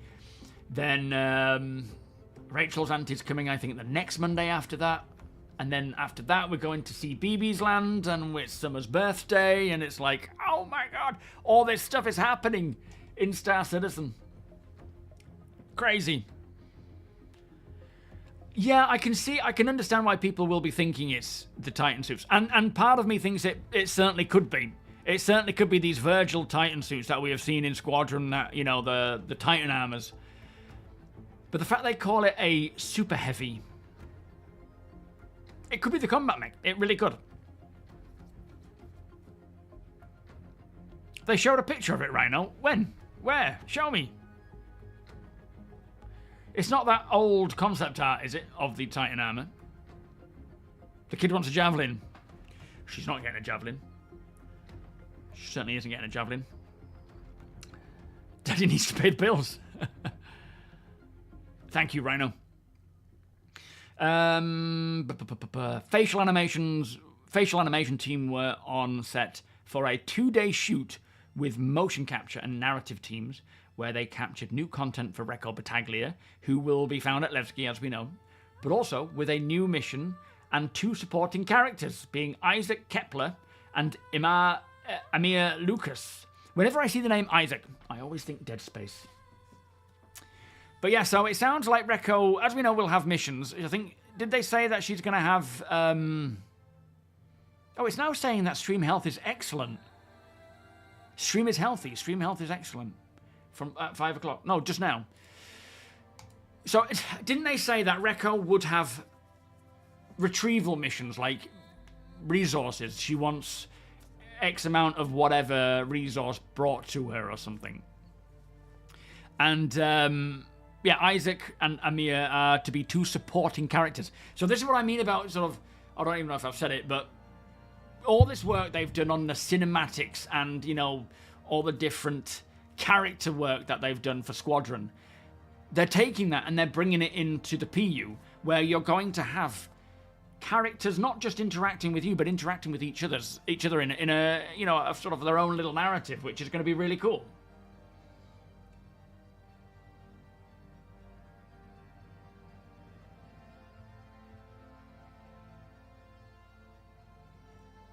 Who are you responding to there, Sandman? I'm not seeing that comment anywhere, or that person commenting.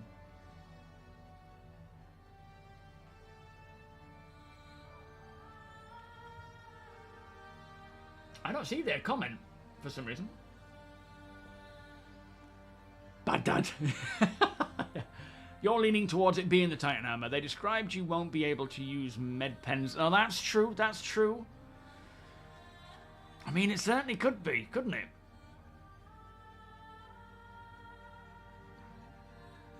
Yeah, no, you're right.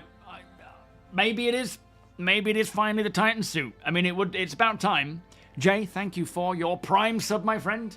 Much appreciated. Thank you, sir. Beers and panic, please.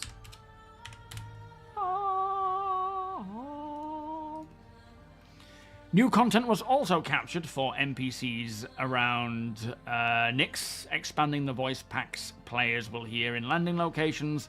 And content was also closed out for 4.8, which include 2 new characters for new missions. Be nice to see these new people around like Nyx 1 and whatnot.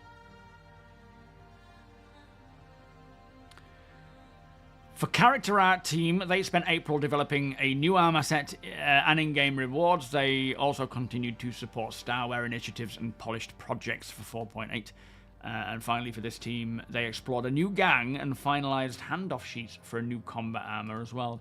So another new gang coming in.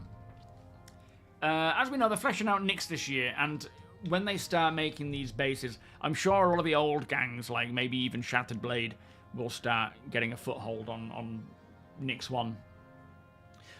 But I'm sure it'll open up a lot of opportunity to get more.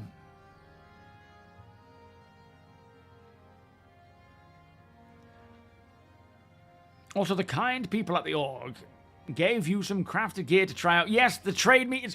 Thank you so much for doing that, Josh. If it's still running, if you're in the org, do take a look at what is going on right now for the trade meet, where basically they're getting all the good resources together, crafting stuff and handing it out to org members for free. Just crafting the best stuff they can, getting it out there to the org members to use for everyone to take part in. Still running. Thank you, Deacon. Now, moving on to the online tech team. Oh, that's all a bit boring stuff. Hang on, let me find the actual... that's what I've got up to before Inside Star Citizen came in.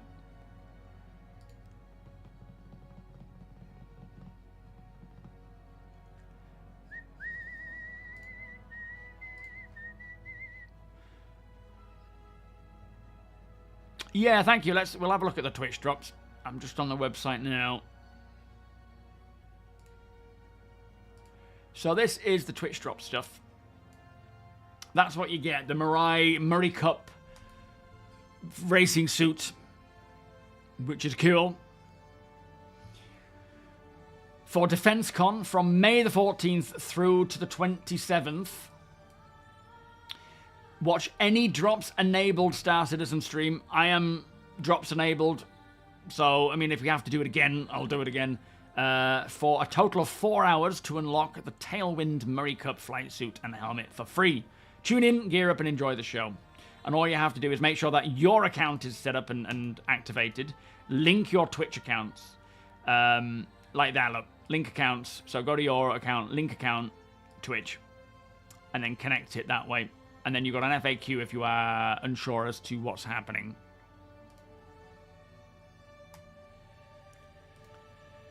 Oh, where's my page gone? There it is. Oh, they've been live a while, Velocity. They've just gone live again.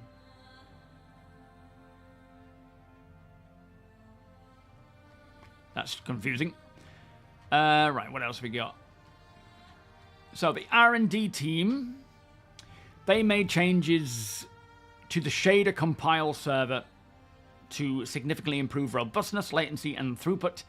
As a follow-up, client-side communication with the remote shader compile server was also cleaned up and optimized.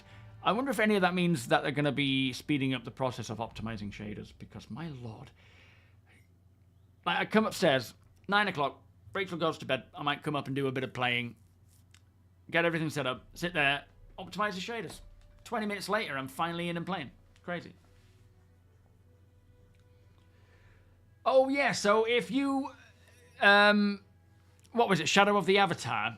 If you were a backer of Shadow of the Avatar to get the crossbow, the Novia crossbow skin or whatever it was, you have to put a ticket in to get it. So if you backed for that or backed using that code, get that ticket submitted. If you've got a link to that, please do it. Has it only just gone live now, though?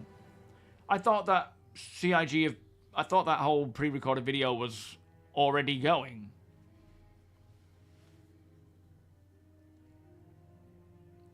They've not just gone live now, though, have they? Has it just finished and they've just... Shroud of the Avatar, sorry. Yeah. I think I'm right. I don't know. No, but I mean, it hasn't just gone up, has it? The vid is up. All right, so the stream had finished. And now they now put the video up. Thank you. So further changes were made. Focus then shifted to further improving the rendering quality of gas clouds. Support for ray jittering and non-linear stepping was added. Evaluation of cloud edge details was also upgraded to minimize the amplification of noise when undersampling due to performance constraints. These changes revealed potential GPU performance gains, which will be investigated in May. I like that. Thank you. That is the link. Let me share that link. So this is the link that you have to submit. If you were a Shroud of the Avatar backer and you did so to get this cool crossbow, click that link. Make sure that you are submitting a ticket. I don't know, prisoner. I have no idea. I didn't, so it's not for me to know or anything.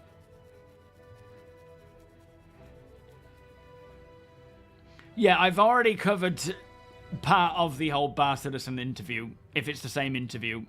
That will be up on my YouTube after this stream. But yeah, so basically, they've made some changes, and they've found that there could be some potential GPU performance gains for clouds and so forth, which they're going to investigate, and hopefully we'll see that. It's my job to know, I know. My job description kind of fell off a little bit when Summer was born. The technical animation team continued to advance content across characters, creatures, armor, and the underlying pipeline. Do you know, it's so nice now to be able to actually consume information and have it stay in my brain. I need a wee, actually. But for so long, it's just been like in and out. Absolute slack. Yeah, dad brain. Absolutely. Complete dad brain. Now, things are actually starting to stay put. Oh, my lord. Let me get a coffee and have a wee. Hang on.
got a kid. Started slacking, yeah.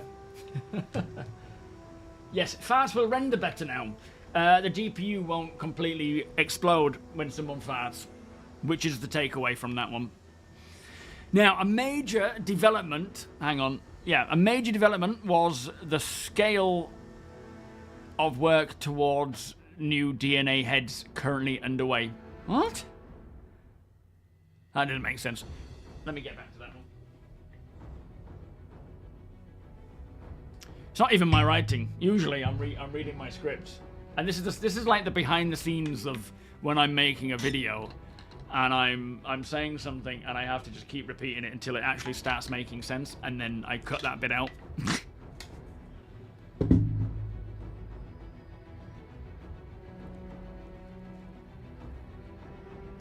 Oh, so there is some new information there then, Wonko.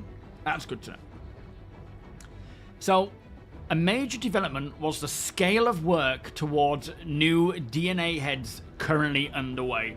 Hopefully, it flipping includes my head. The team is simultaneously driving Gate 5 expression and polish passes on a large number of named characters across a broad range of identities and ethnicities that will populate the PU. So Gate 5 is just, I guess, their terminology for the different quality gates as they progress to getting it ready for launch or release. 2 named characters, Amir Lucas and Isaac Kepler, had targeted head rig feedback addressed and now have ready status. As we know, these are Reco's assistants or supporting actors. An additional number of heads was approved for submission. Head RC errors across the pipeline were resolved, and incorrect material IDs on 2 minor characters. They put minor character head meshes. I don't know if they mean mining as a hint towards them being a mining like Shuban rep or something, or if they mean... I mean, if they wouldn't put them in a you know, inverted commas if it was minors, like you know, actual non-big characters. They were identified and fixed, and work on reducing rig logic memory overheads continued in the background. Adicious, thank you for the follow and welcome. Yes, yeah, that's what I'm hearing. The DNA head pool is about to be expanded a lot.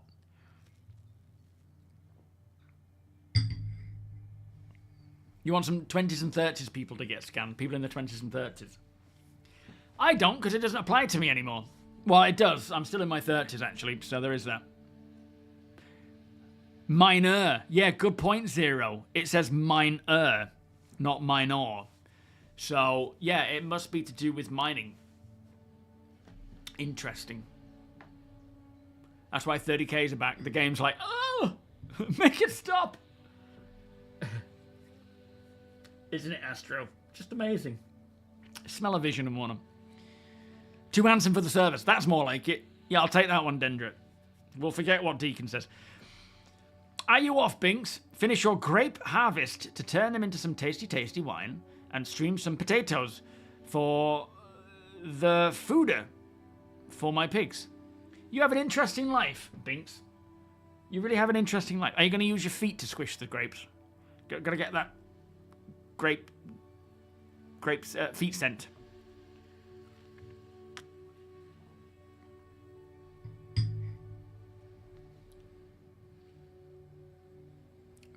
Farm sim. Fair enough.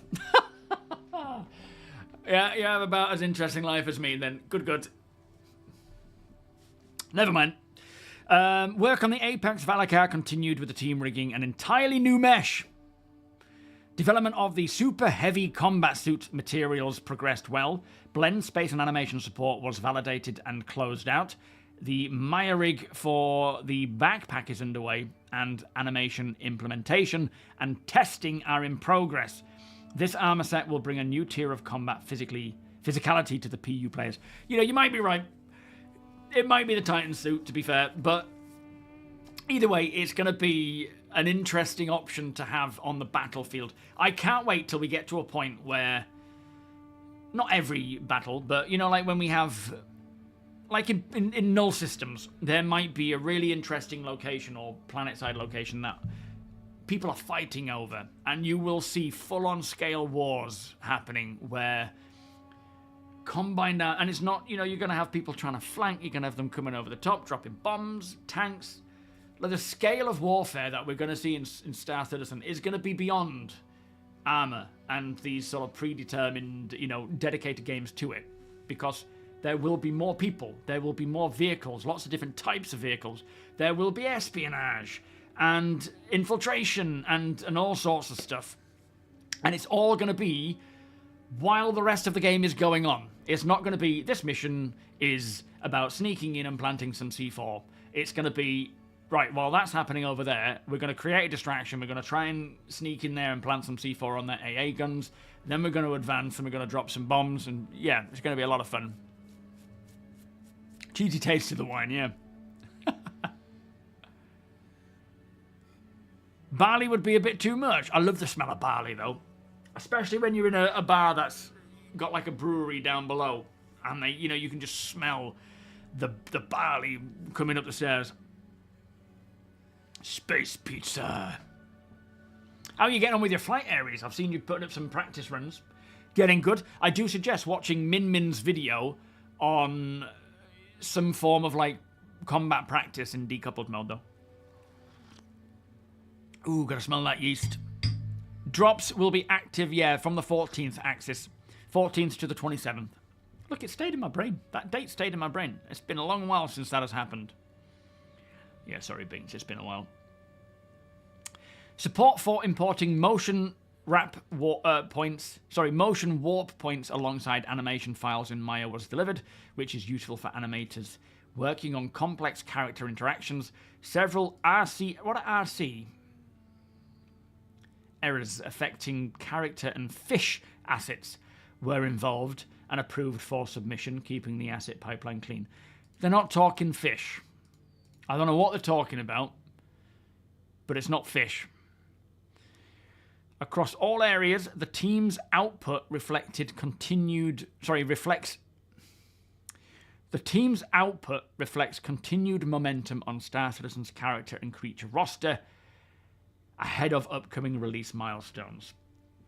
And for the visual effects team, they basically worked on 4.8, the vehicles, ironclad, tactical strike groups, the plasma grenade, the crossbow. We also had some additional fire-related requests, which were always fun to do, which is basically the tactical strike group explosion-y bits. So yeah, pretty standard monthly report. Nothing overly exciting, as it seems to be the case most of the time now. We're not here. I think a lot of the time they keep certain things quiet as well. Like, there's no talk about progress on Genesis and stuff, because I think they just want to do a big reveal rather than, you know, nothing is happening, which is a shame, because I love to read. Like, that stuff keeps me going, keeps me super excited. But I get their reason for reveals and whatnot. Well, Molten had, you know, you get all. It used to be a town where you would get all your malt from as well, and it was that whole place used to smell of barley and whatnot. It was very nice. People don't always like it though, because certain burnt smells can smell a bit awful. Whereabouts was that one come? You're still face planting on the ground in style though, much better now. Yeah, it just takes time, doesn't it? And then they'll come in and change the flight model, and you'll be like, oh no, everything I've learnt is now backwards. It just seems to be the way it goes. See you, Binks. 07.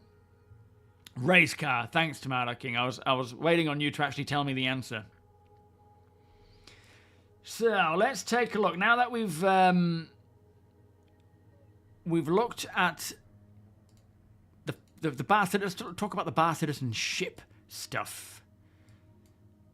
So anything related to ships and vehicles. Yeah, roasting the barley. Yeah, I love that smell, but I can understand some people not, because it's quite a thick smell, isn't it? Oh, Wrexham, the oldest, largest brewery in the UK. Oh, really? I didn't know that. Sport Wrexham, do you? Welcome back, Zendek. Yes, yeah, telling you about the old flight model, and then it changed. Now we've got a new flight model, and then it's going to go somewhat back to the old one without having nav mode and SEM mode, and yeah. Hard to keep track. You live in Edinburgh, and you get a smell of it when the wind is coming from the west. There's a brewery not too far away, and where I live, never liked that at all, really. Not good. Release candidate, yeah, could be. A head release candidate, yeah, at the end of the pipeline, maybe.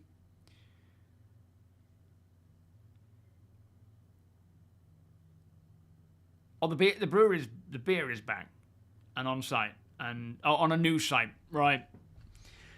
So, I think we sort of touched upon this on the previous stream, but the first thing, an important one, as we've mentioned a few times now, suit lockers are being worked on, and they have prototypes already running to retrofit into older ships.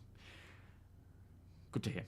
There will be more non-combat alien ships this year. We know of the Raylin. I guess the other one from Gattac might not be combat either. We know the Ironclad's weapon loadout will differ from the concept. Plus, it will have a larger cargo hold, but we don't know what the changes are, I'm afraid. The last match you went to see had Dennis Law, Bobby Charlton, and George Best on the pitch.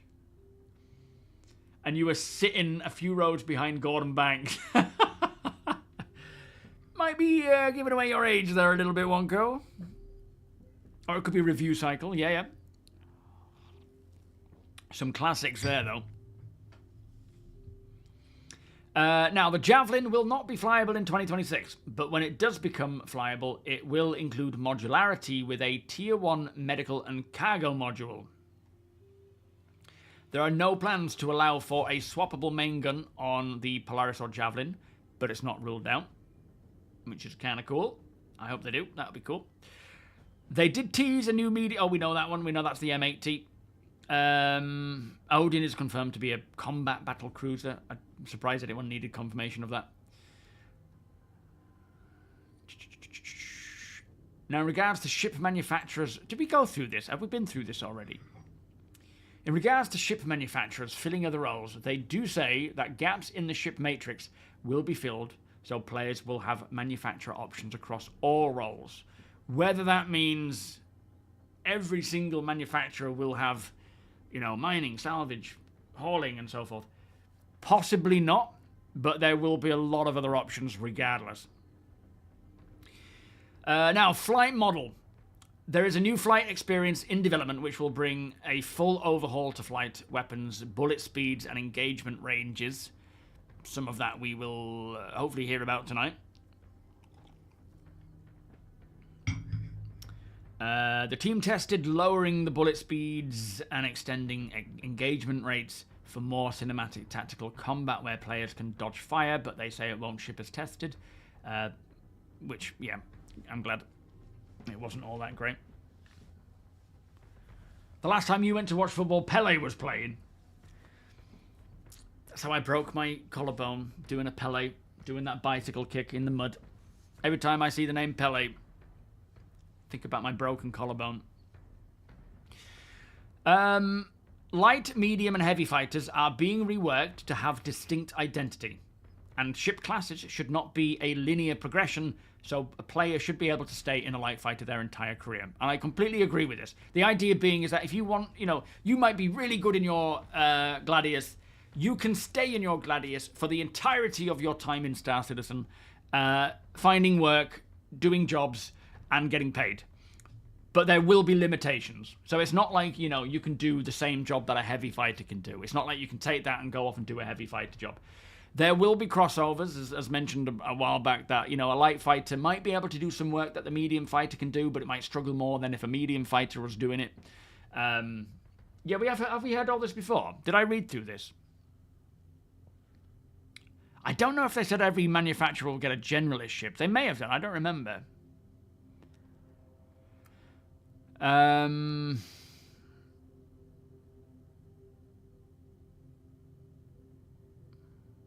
Maybe I didn't read all of it. I think I may have started it, but didn't get through it all, perhaps.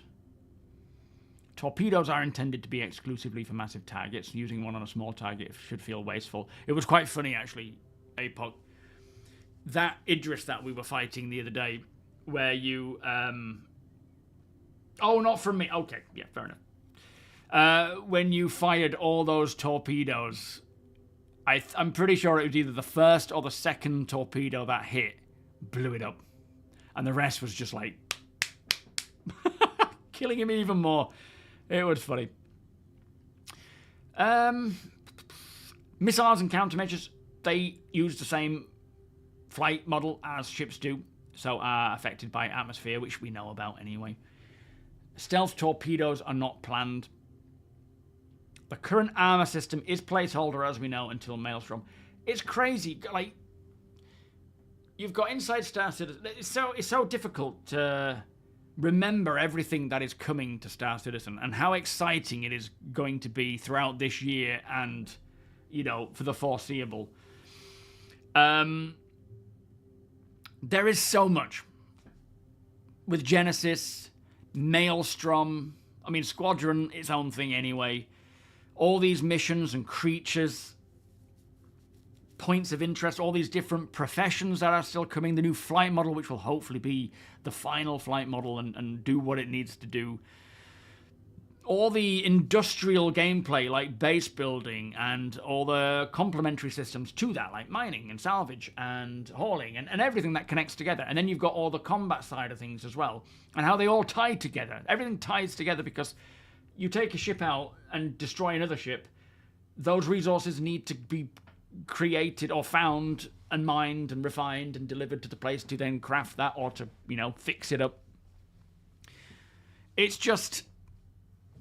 even at this point, you know, there's so much fun to be had in the PU, and I get lost in it so much, doing solo stuff, playing with the org. It's like you're in the middle of a break station walking through, and just, you know, you've got a full squad around you, torches everywhere, shadows being highlighted from the... it feels so cool.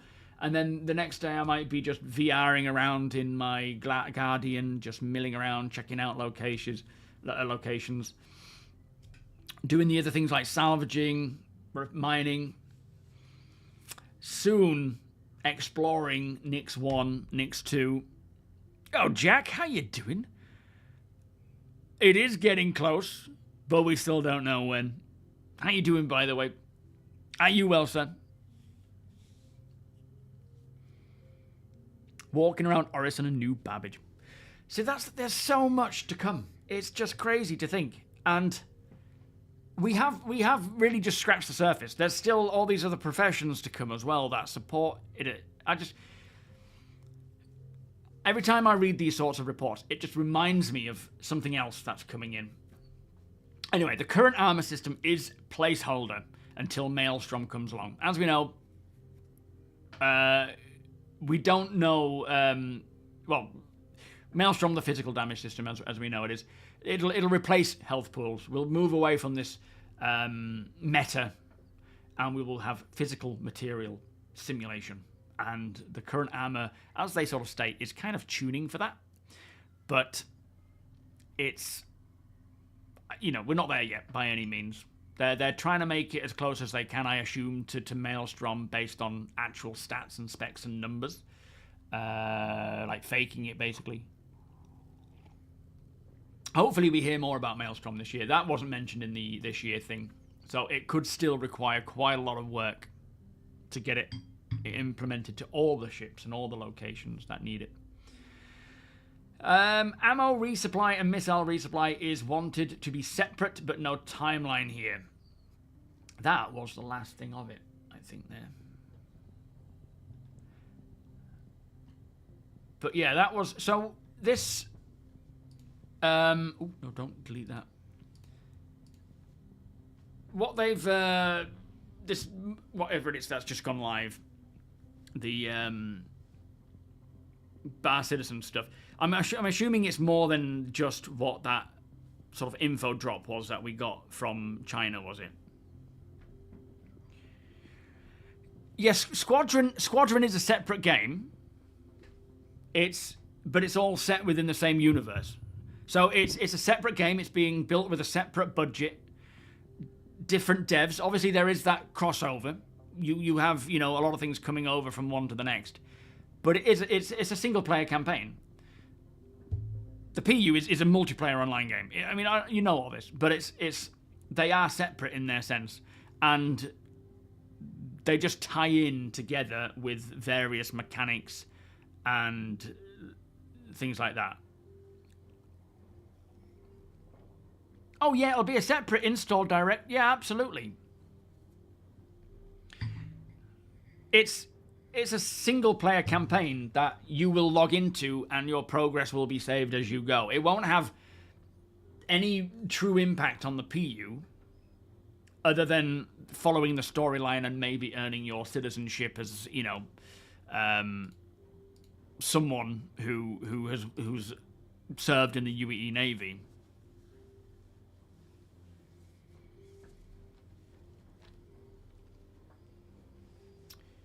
Are you off, Bear Normal? Have a good one, my friend. You have Mark Hamill next year, yeah. Yeah, 2945. I'm really intrigued to see how they're going to slot the Squadron 42 storyline into the PU current events. Because, you know, back when they started doing the Squadron, they didn't expect the PU to be continuously taking this long. And literally a decade has passed. So we're playing 10 years ago in, as you say, 2945. We still have Chapter 2 and Chapter 3, which probably, well, it'll never catch up to where we are now, I wouldn't think. But how are they going to reveal all that in the actual verse themselves?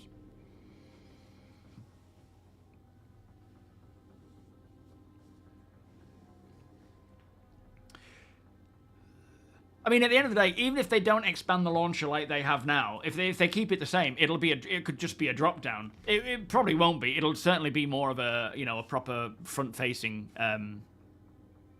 way of interacting with the different builds and so forth. Craig, thank you for the follow, by the way. But yeah, it'll be via your launcher, and you'll still have the, you know, PU live. Yeah, it's a time jump. It certainly is. You'll have the PU live, you'll have maybe the tech preview and so forth, and then you may have a separate slot for, like, a Squadron. But it will be its own download.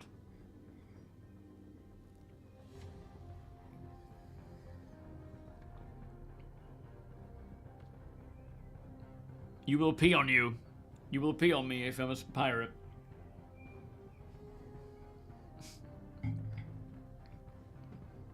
Yeah, exactly. It'll have its own slot.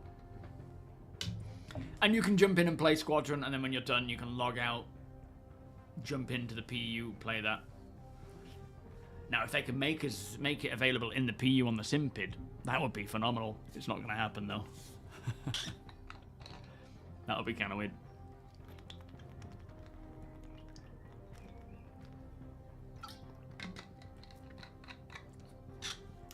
$29.50, yeah, just frozen in time.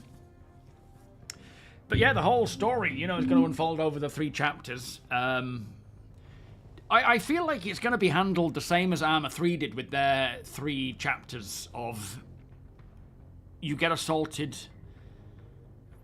you know, you sort of get attacked, and then you form an army, and then you fight back. I feel like it's going to be more like that. Like the first chapter is very much going to be you're just serving in the Navy, and then the attack on Vega happens, and it's kind of like you want to go to fight, and you get reassigned, and you want to apply to the academy again, and then you get access to being a Navy pilot with, you know, Hamill and whatnot.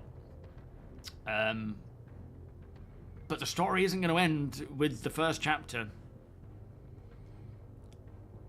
Oh yeah, I absolutely don't expect them to put Squadron in the sim pit. It would be way too hard to faff about with. Yo, Flan, how you doing? I feel like they should have made it the campaign for the PU. No, they shouldn't. They certainly shouldn't. It's good that they have this separate sort of storyline. We will have, though, this overarching story in the PU. It'll be there. I mean, the trouble is, I guess the development time kind of went off. I bet originally they did plan to have a lot more of it happening kind of alongside playing in the PU. Like you hear about this new bit happening, and then you get to go and experience that, or not experience it, but see it in the PU. But yeah, with the duration, it was. I mean, they were always meant to be separate games, just connected in the verse as such. But we will see it represented to some degree. Absolutely. And of course, for those who don't want to play through Squadron, there will be an alternative way of earning citizenship. Yes, that was the MSR.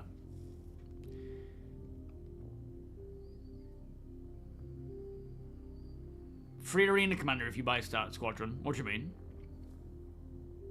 I'm betting starcitizen will launch sooner if people stop spending money. I hope that's a joke. That must be a joke. I love it when people say that seriously. It's so funny. It's like, no, it won't. They're not actually, they're not holding back on pushing out. Like if they released Star Citizen as a finished product, as if they're holding on to it as a finished product, and they pushed it out, they would make far more money releasing it than holding on to it as an alpha. It just doesn't make sense, in the sense that let's not release this game because we're making tons of cash. Surely people realize that if they actually released a finished product, more people would come. But it's a complex game that requires a lot of work, and so it's not ready to release. Hence, it's not released. Yeah, to be honest, making Arena Commander a free for everyone would be a really good idea. It'll kind of give people a taste of what the game feels like, but without actually getting to play any of the game. Just having that experience and being like, okay, that was cool. Let's do that. It would launch sooner, but it would be less stuff because they wouldn't be able to pay people. It wouldn't launch sooner. Welcome, by the way, Blue Tree. Why would it launch sooner if people stopped buying ships? It's not going to force their hand to be like, okay, let's work faster. It's not like they're slow pacing the game. I really don't understand the logic behind that thinking of let's stop paying them so that they can release the game quicker. They will earn far more money if they had a released game that was finished. The idea that you could put out the game as it is now and be like, here you go, you're going to earn less now because it's no longer an alpha. It doesn't make any sense. Yeah, the new flight model is certainly needed. I mean, of course, the flight model, if it had been sort of sorted earlier, would have been a much better way of moving forwards quicker, but at the same time, it didn't happen, so it's irrelevant, really. Well, yeah, it wouldn't improve the quality at all. I mean, it's not even feasible to release it earlier. I'm sure there's been things that they could have cut out and been like, let's go with that and call that 1.0. But for the most part, the core tech is the holdup here. It's not the features, the content, the gameplay. It's the core tech. Until that core tech is finished, the game cannot release. And, we still don't have it. It needs to work. It needs to work right. Otherwise, the game isn't plausible. Doesn't matter what state the game, how much content you have. If the technology behind it isn't working and isn't capable to scale for the game, then it's not going to work. Sure, they could have released a Starfield version of the, like the original vision of the MMO was basically Starfield.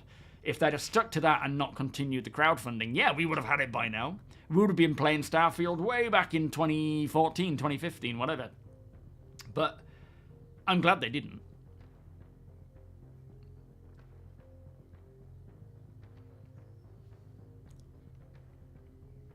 The new flight model, we don't really know yet, Flan. We know there's a new quantum mechanic, jump thing coming in with quantum boosting. We know they're going back to having just one mode, not having like quantum nav and SEM. But beyond that, we're not really sure.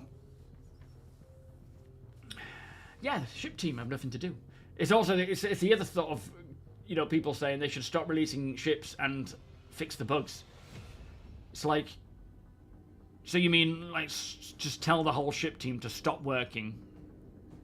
Have to pay them anyway, or fire them, and then you lose your ship team. Or say, right, I know you don't really know how to fix this, you know, server meshing technology. I know you've never worked on server meshing technology, but you're a developer at StarCitizen. They've asked you to fix the bugs, so go and fix the bugs. It's this idea that everything is so simple. You know, these backseat gamers who, or backseat developers that are like, this, they just need to do this. I see it all the time on YouTube comments, like, they just need to do this. Like, they clearly haven't thought beyond just, they're annoyed, they want something done quickly. Yo, Sagan. Yes, exactly. All it would do is stop us getting ships, stop funding the game. It's a good thing that the game is getting funded. It's a good thing that they're making a lot of money. It means we get a better game. Yeah, they've been on fire. Man, they've got such a great, you know, track record of the ship team with great ships. And it's going to be another way of funding the project anyway. The project's vision is grand and ambitious. I do hope things tie together. Well, that's the thing. They're starting to tie it together now, aren't they? That's the cool thing. Flan, thank you for the follow. It's these things are starting to connect, as we are seeing. And it's now a case of finishing off the core tech, bringing in the rest of those mechanics and professions and systems, and just connecting them together, I suppose. Mr. Yellow, how you doing?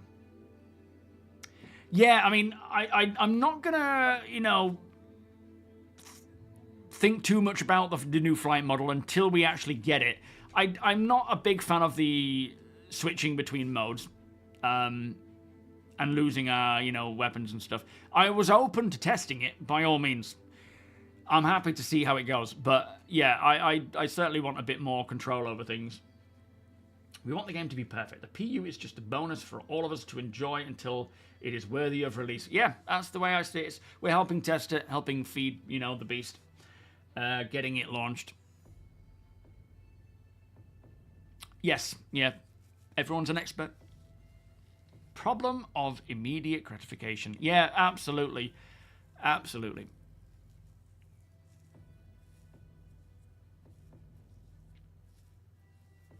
I think they should put everyone on code. Can't wait to see how the janitor codes, yeah. It's like, oh dear Lord, what has happened? I do. I miss the helicopter. I mean, don't get me wrong, the helicopter mode was difficult, but I liked the learning curve. And I think people could have gotten there with just a bit more tweaking of it to make it a little more forgiving, but, you know, still, it kind of felt cool. I get, like, they want the entry into Star Citizen, and I do somewhat agree. The entry into Star Citizen should be low, but have a high ceiling where people, you know, can get good. Yeah, I mean, the biggest limitation of Star Citizen has been its technology and the actual time it took to make it work. The technology is working. They're still creating it. They're still making it work. But they're still finishing it off. But it's taken so much longer than anyone anticipated. You felt like the mode system was there to tell us how to play. Yeah, it was very limiting. It is the weekend, yeah. And hopefully we see this patch tonight as well with all these balance changes.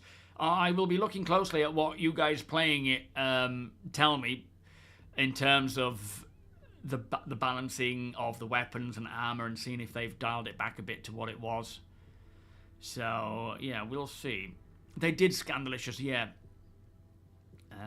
I will probably be watching that tonight, I think. But yeah, what are we in May now, aren't we? So we've got 481, well, 48, 481, 482, 483, and then in July 49, whatever that will bring. And then by that point, we're halfway through the year. beyond. So all this other stuff that's been outlined, it has to come from 4.9 onwards.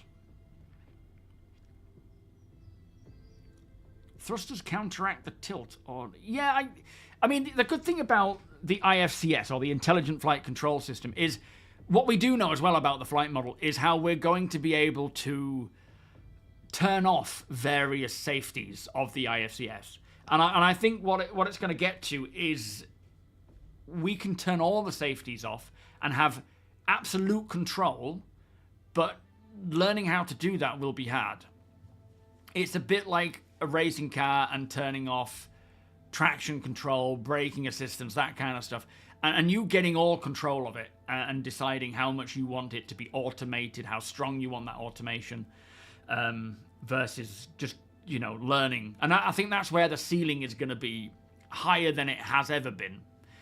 So it starts with, you know, you can have all the safeties on, flying from A to B, doing your basic stuff, and we'll have toggles and things. It's a bit like now, but in an extreme of going from coupled to decoupled. Coupled is kind of more, it sits in the brain better because it's more, you know, you're always going in this direction. You know where you're going. Sorry, you're controlling where you're going. And then you switch to decouple, and it's like, oh, this feels weird. It's kind of going to be like that, but with all the other options. And depending on who you are, like if you want to be the best racer, the best combat pilot, you're going to want to practice by turning it all off. I suspect. Whereas if you are just your day-to-day driver, hauler, miner, whatever, you're not too fussed about being the best of the best pilot, keep your safeties on. Keep your ship going and you know, maybe have certain toggles in case you get into a bit of action. You can do some maneuvers that you couldn't with the safeties on to get out of it. Yeah, exactly, Blue Tree. It's like you're giving yourself more control. Like when I play Gran Turismo, it's a simple example. I turn traction control off, and I manage the throttle and the turning so that I don't skid out. And obviously that depends on each car because of the different acceleration speeds and so forth. Rather than it kind of stopping me from putting, you know, pedal to the metal as such, pedal to the metal, and taking that control away. It's a similar sort of thing. I assume. We haven't got it yet. Yeah, newer avionics always coming along. Absolutely. I love to turn off anti-spin and drift in racing games. To drift, yeah, that's the thing. You can't drift if you've got traction control. Yo, Brew, how you doing? Finally got off work. Very nice. Yeah, the chop is saying now that the stream is actually A-okay. Stream is healthy.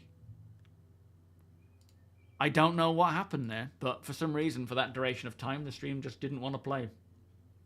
I want the Raptor as well. I'm at 38 thingies. What do you call them? Referrals. I think at 42, you get the Gladius, and then at 50, you get the Raptor.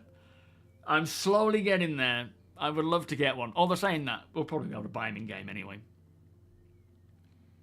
Yeah, GSEF, there are a lot of safeties. I don't know how much... I know you're practicing a lot of flight at the moment, Aries. Check out Min Min's video. And also, there was someone else who highlighted a video, and I can't remember what the video was. In fact, I think I'm subscribed to them. Let me try and find them.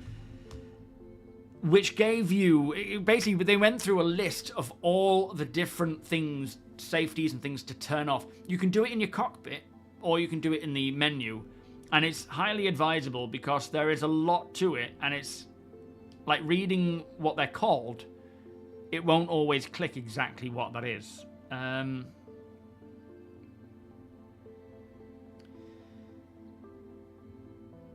Min Min.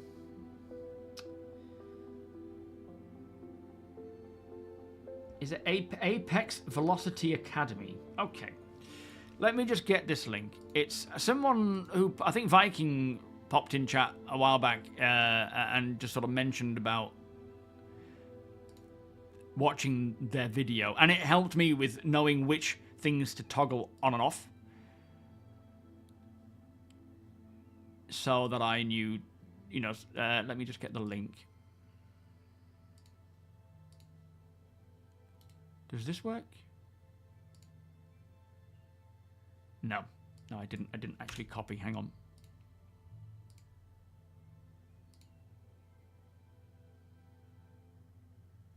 Ah, there it is. So, yeah, try that video. This is oh yeah, the Raptor exists. Yeah. It wasn't actually the April Fools. The April Fools was the Wicklow thing. This was more of just a funny tease of a vehicle that they're making that will probably be used by NPCs more than anything. But yeah, watch that video. And they just run through the basics of what to turn off, what settings to have. And it will take a bit of time to get used to it because, you know, you might be like expecting things to slow down or turn when they don't. But it's essentially, yeah, things like gravity compensation. There's a lot of the stuff that you will already have turned off, I'm sure. I'm Proxysist. But that's where I started. That and Min. Has your beam trial finished? What do you think of it? But yeah, that's what I use, and it's helping me to sort of slowly progress. I'm dipping my toes in the combat stuff because it's going to be beneficial for the org right now if I'm able to help defend with the flight model we have now. I'm not planning to be the best. I mean, I will probably never be the best, but I'm not planning on like being super competitive, just capable of, as a group, helping and not just being a hindrance. And then, you know, when we get the new flight model, I will spend more time learning that. When we get the final of everything, that's when I will hone in. It's a bit like stats, specs, numbers. Even, you know, getting more time, I cannot keep up with the amount of changes, which is why I have the org as split up into divisions, because we have experts in each division. So when we need to know information, they're there. They already know because they are dedicated to that profession, and it works really well. A lot of vehicles or industrial type machines at distribution centers, yeah. Even like those mining bots that we get the batteries from the QV stations. I'd be cool if we could see something like that. The spider miners, they would be cool.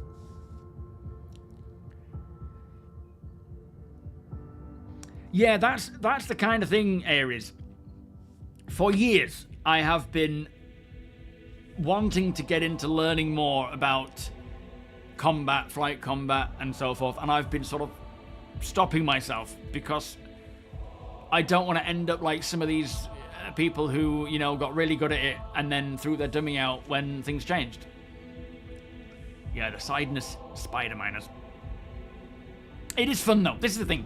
Having the org and taking part in the org sessions, it gives us purpose for the now. It gives us stuff to get on with and enjoy, and getting good with what we have now is good. When the new stuff comes along, we'll get good with that.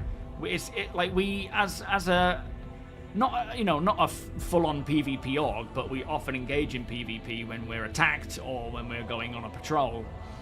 We need to be up there with the abilities and the knowledge of any dedicated PvP org. So there are benefits there to learning the current best, the current stats, to grinding for the org components, even if they're going to be reset by the next patch. It gives us something to get on with. It was amazing, really good, especially when zoomed in view while landing. It was awesome. You could really see below the raft and the moth. It was getting used to, I must admit. It was getting used to, I must admit. It's definitely worth, you know, head tracking of any kind is better than no head tracking. Be that with your webcam, which is free, by the way. You can, as much as, you know, Beam is $30, there is a built-in starcitizen head tracking that you can use with your webcam. It's not great. Beam is a massive step up from that. A similar thing because it uses your webcam, but it's a huge step up. And I do recommend getting at least Beam, you know, for head tracking. But you can still use the whole built-in stuff for the time being. It's just not the best. Oh, playing VR, playing Star Citizen in VR is already a dream. It's... I jumped on... Was it last night? It might have been last night, I think. And my intention... I went up at about 9 o'clock, 9:15, with the intention of just playing a little bit, just to get a bit more used to and hands-on with the crystal light so I can do a better comparison to the Super. And I just got sucked into it, and I played till about 1 o'clock in the morning. The problem is you got your VR on, you can't see the time. So you're just like... You're just in this world and time flies, and, you know, I'm looking at stuff and exploring. I'm doing a bit of dogfighting, a bit of the Foxwell missions, a bit of, you know, bunker hunting and stuff. Seeing these ships, looking around for the missiles and seeing which ones I can find for my own ship. It's just, it's otherworldly. It really is. I keep saying it. Cannot emphasize what VR is like unless you try it. Which sucks because it's an expensive commitment for the sake of, you know, whether or not you're going to like it or not.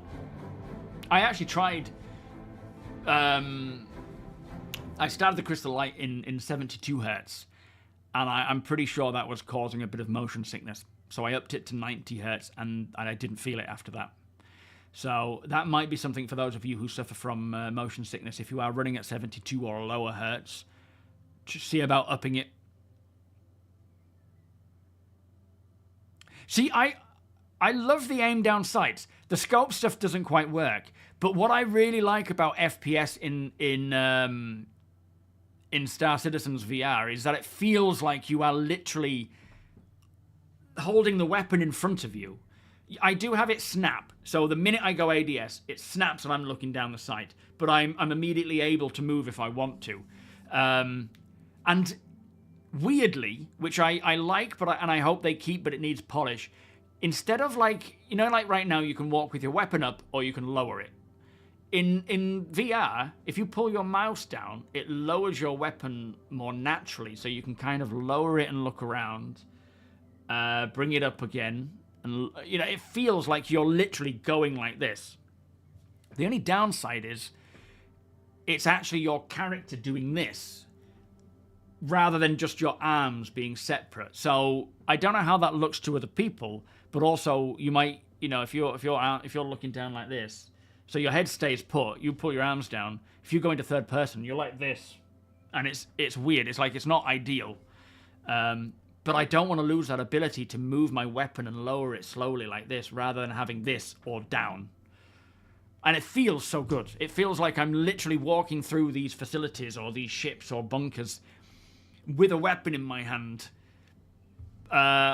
looking around corners a little bit, you know? Yeah, scopes definitely need a lot of work, though. I haven't checked them out much, but I always use reflex sights anyway, so it's not like that bothers me. Yeah, I would wait and see what people's thoughts are on the Dream Air. I haven't tried it yet. From what I'm seeing, the Crystal Light is high-end VR. Not the highest end, but it's high-end VR. The Super and the Dream Air are your enthusiast. Like, I want the best of the best, and I have a PC that can handle it. Otherwise, you're not going to get the benefits. I'm hoping when I do upgrade my PC, I will be able to get all the benefits from that. But yeah, it's really important that you do the research and see, you know, match it to your PC, to what you want. But I'm in, yeah, it's like a whole nother world. Yo, Kill Switch, how you doing? They want full motion tracking. It's not that they will have it or they won't. It's more a case of they're going to explore it and see if it's something that they would like to do, if they can do it. So controllers, you know, Omni, treadmill, or whatever it's called, they have said that they would like to do it or explore the potential of it. But I kind of feel like whenever they say that, like they wanted to explore procedural generation back in 2015, and, you know, we look at Genesis, where that's coming, I wouldn't be surprised if they find some really cool ways to incorporate that. But for me, for my day-to-day play style, I don't want to be like, after a day of working or whatever, thinking I'm going to do a bit of playing, let me get this haptic vest on, let me get strapped into my Omni throttle and my headset and go running around in the verse. To me, that's too extreme. I'm not really bothered about that. But the way that it works now for me with PIMAX is I sit down, I launch PIMAX Play, put the headset on, get my space set up, launch the game, and I'm playing. And that is more than enough. So, yeah. I will be doing that, and I will be doing, you know, head tracking with TOBII for other gameplay sessions. It really depends on just what I'm feeling. It's a strain on your muscles, Artex. Oh, you mean with the hand stuff? Yeah, that's why I'm more than happy with just the head. I really don't care about the rest. That is enough for me in my VR experience.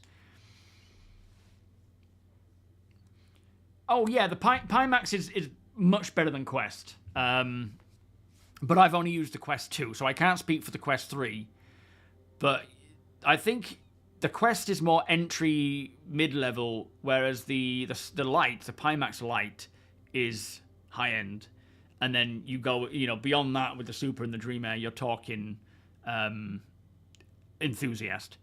But we're also talking a price tag that goes alongside that, and a requirement from a PC that allows you to play that, right? This is the thing, it's like people saying, oh, TOBII's dead, or Beam's dead because of VR, or, you know, they are all very different, and everyone requires a different experience. Everyone has a different budget, everyone has a different PC. Some people get motion sick, some people don't even want to use head tracking. The only downside is we can't try them all before we buy them all. I fly with sticks, but I also use keyboard. I'm sort of getting quite competent with where my keys are. I do intend to get some sort of, you know, keys with notches, not just the F and the J, so that I can kind of figure out where it is. But I also like with, say, the Lite, being able to just kind of go slightly and look through a little gap as I pull it up a little bit, just to make sure I'm hitting the right button. But you do get used to it, but you still have to be like, oh. And if you move, you know, you might be like, oh. So, yeah, it's all dependent on how much you want to spend. You pay more, you do get generally a better product. But it's not always going to be the case of the more you pay, the better it is. But it depends on the product itself, doesn't it? And that's an individual decision. No one can say, you should spend more or you should spend less. You should spend what you're comfortable spending and what your PC is going to be able to get out of it, you know? Anyway, it is now 6 o'clock. I'm going to go and get some food. And I will be monitoring StarCitizen with their latest launch, their new patch coming up. You should just do it. Yeah, just do you. Exactly. Playing StarCitizen in VR, regardless of what you're using, is an experience you have to try. Don't bankrupt yourself getting into it. Right? Have some sense about it, right? If you've got the money, get the good stuff. Otherwise, you will have a good experience regardless. Just depends on clarity, performance, and so forth. I don't need food. Oh, I flipping do. I'm starving. Oh yeah, the Odin reveal tonight. Oh, it's exciting times. Anyway, thank you all for joining me. Thank you so much for all the followers, for the lurkers, viewers, chatters, sub-giffers, resubbers, new subs, cheerers. Love you all. Who have we got? Is it David Attenborough Day? Is he 100?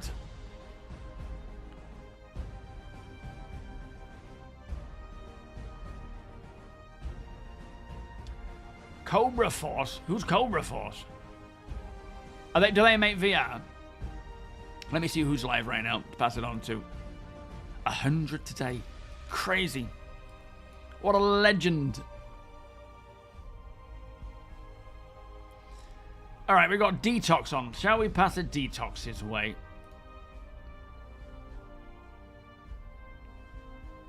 Oh, he's a streamer, is he? Oh, he's a Star Citizen streamer. Okay. Oh, I think I have heard of Cobra Force. Maybe I just know him as Cobra. I don't know. Now you mention it, it does make... I was thinking he was like a... oh, they made... VR or something. You were 54 on Tuesday. You're halfway there, Rhino. Halfway there, mate. Congratulations. Happy birthday, by the way. How does it feel being 50? What did I just close? Did I just close the wrong... I closed the wrong one. I'm sorry.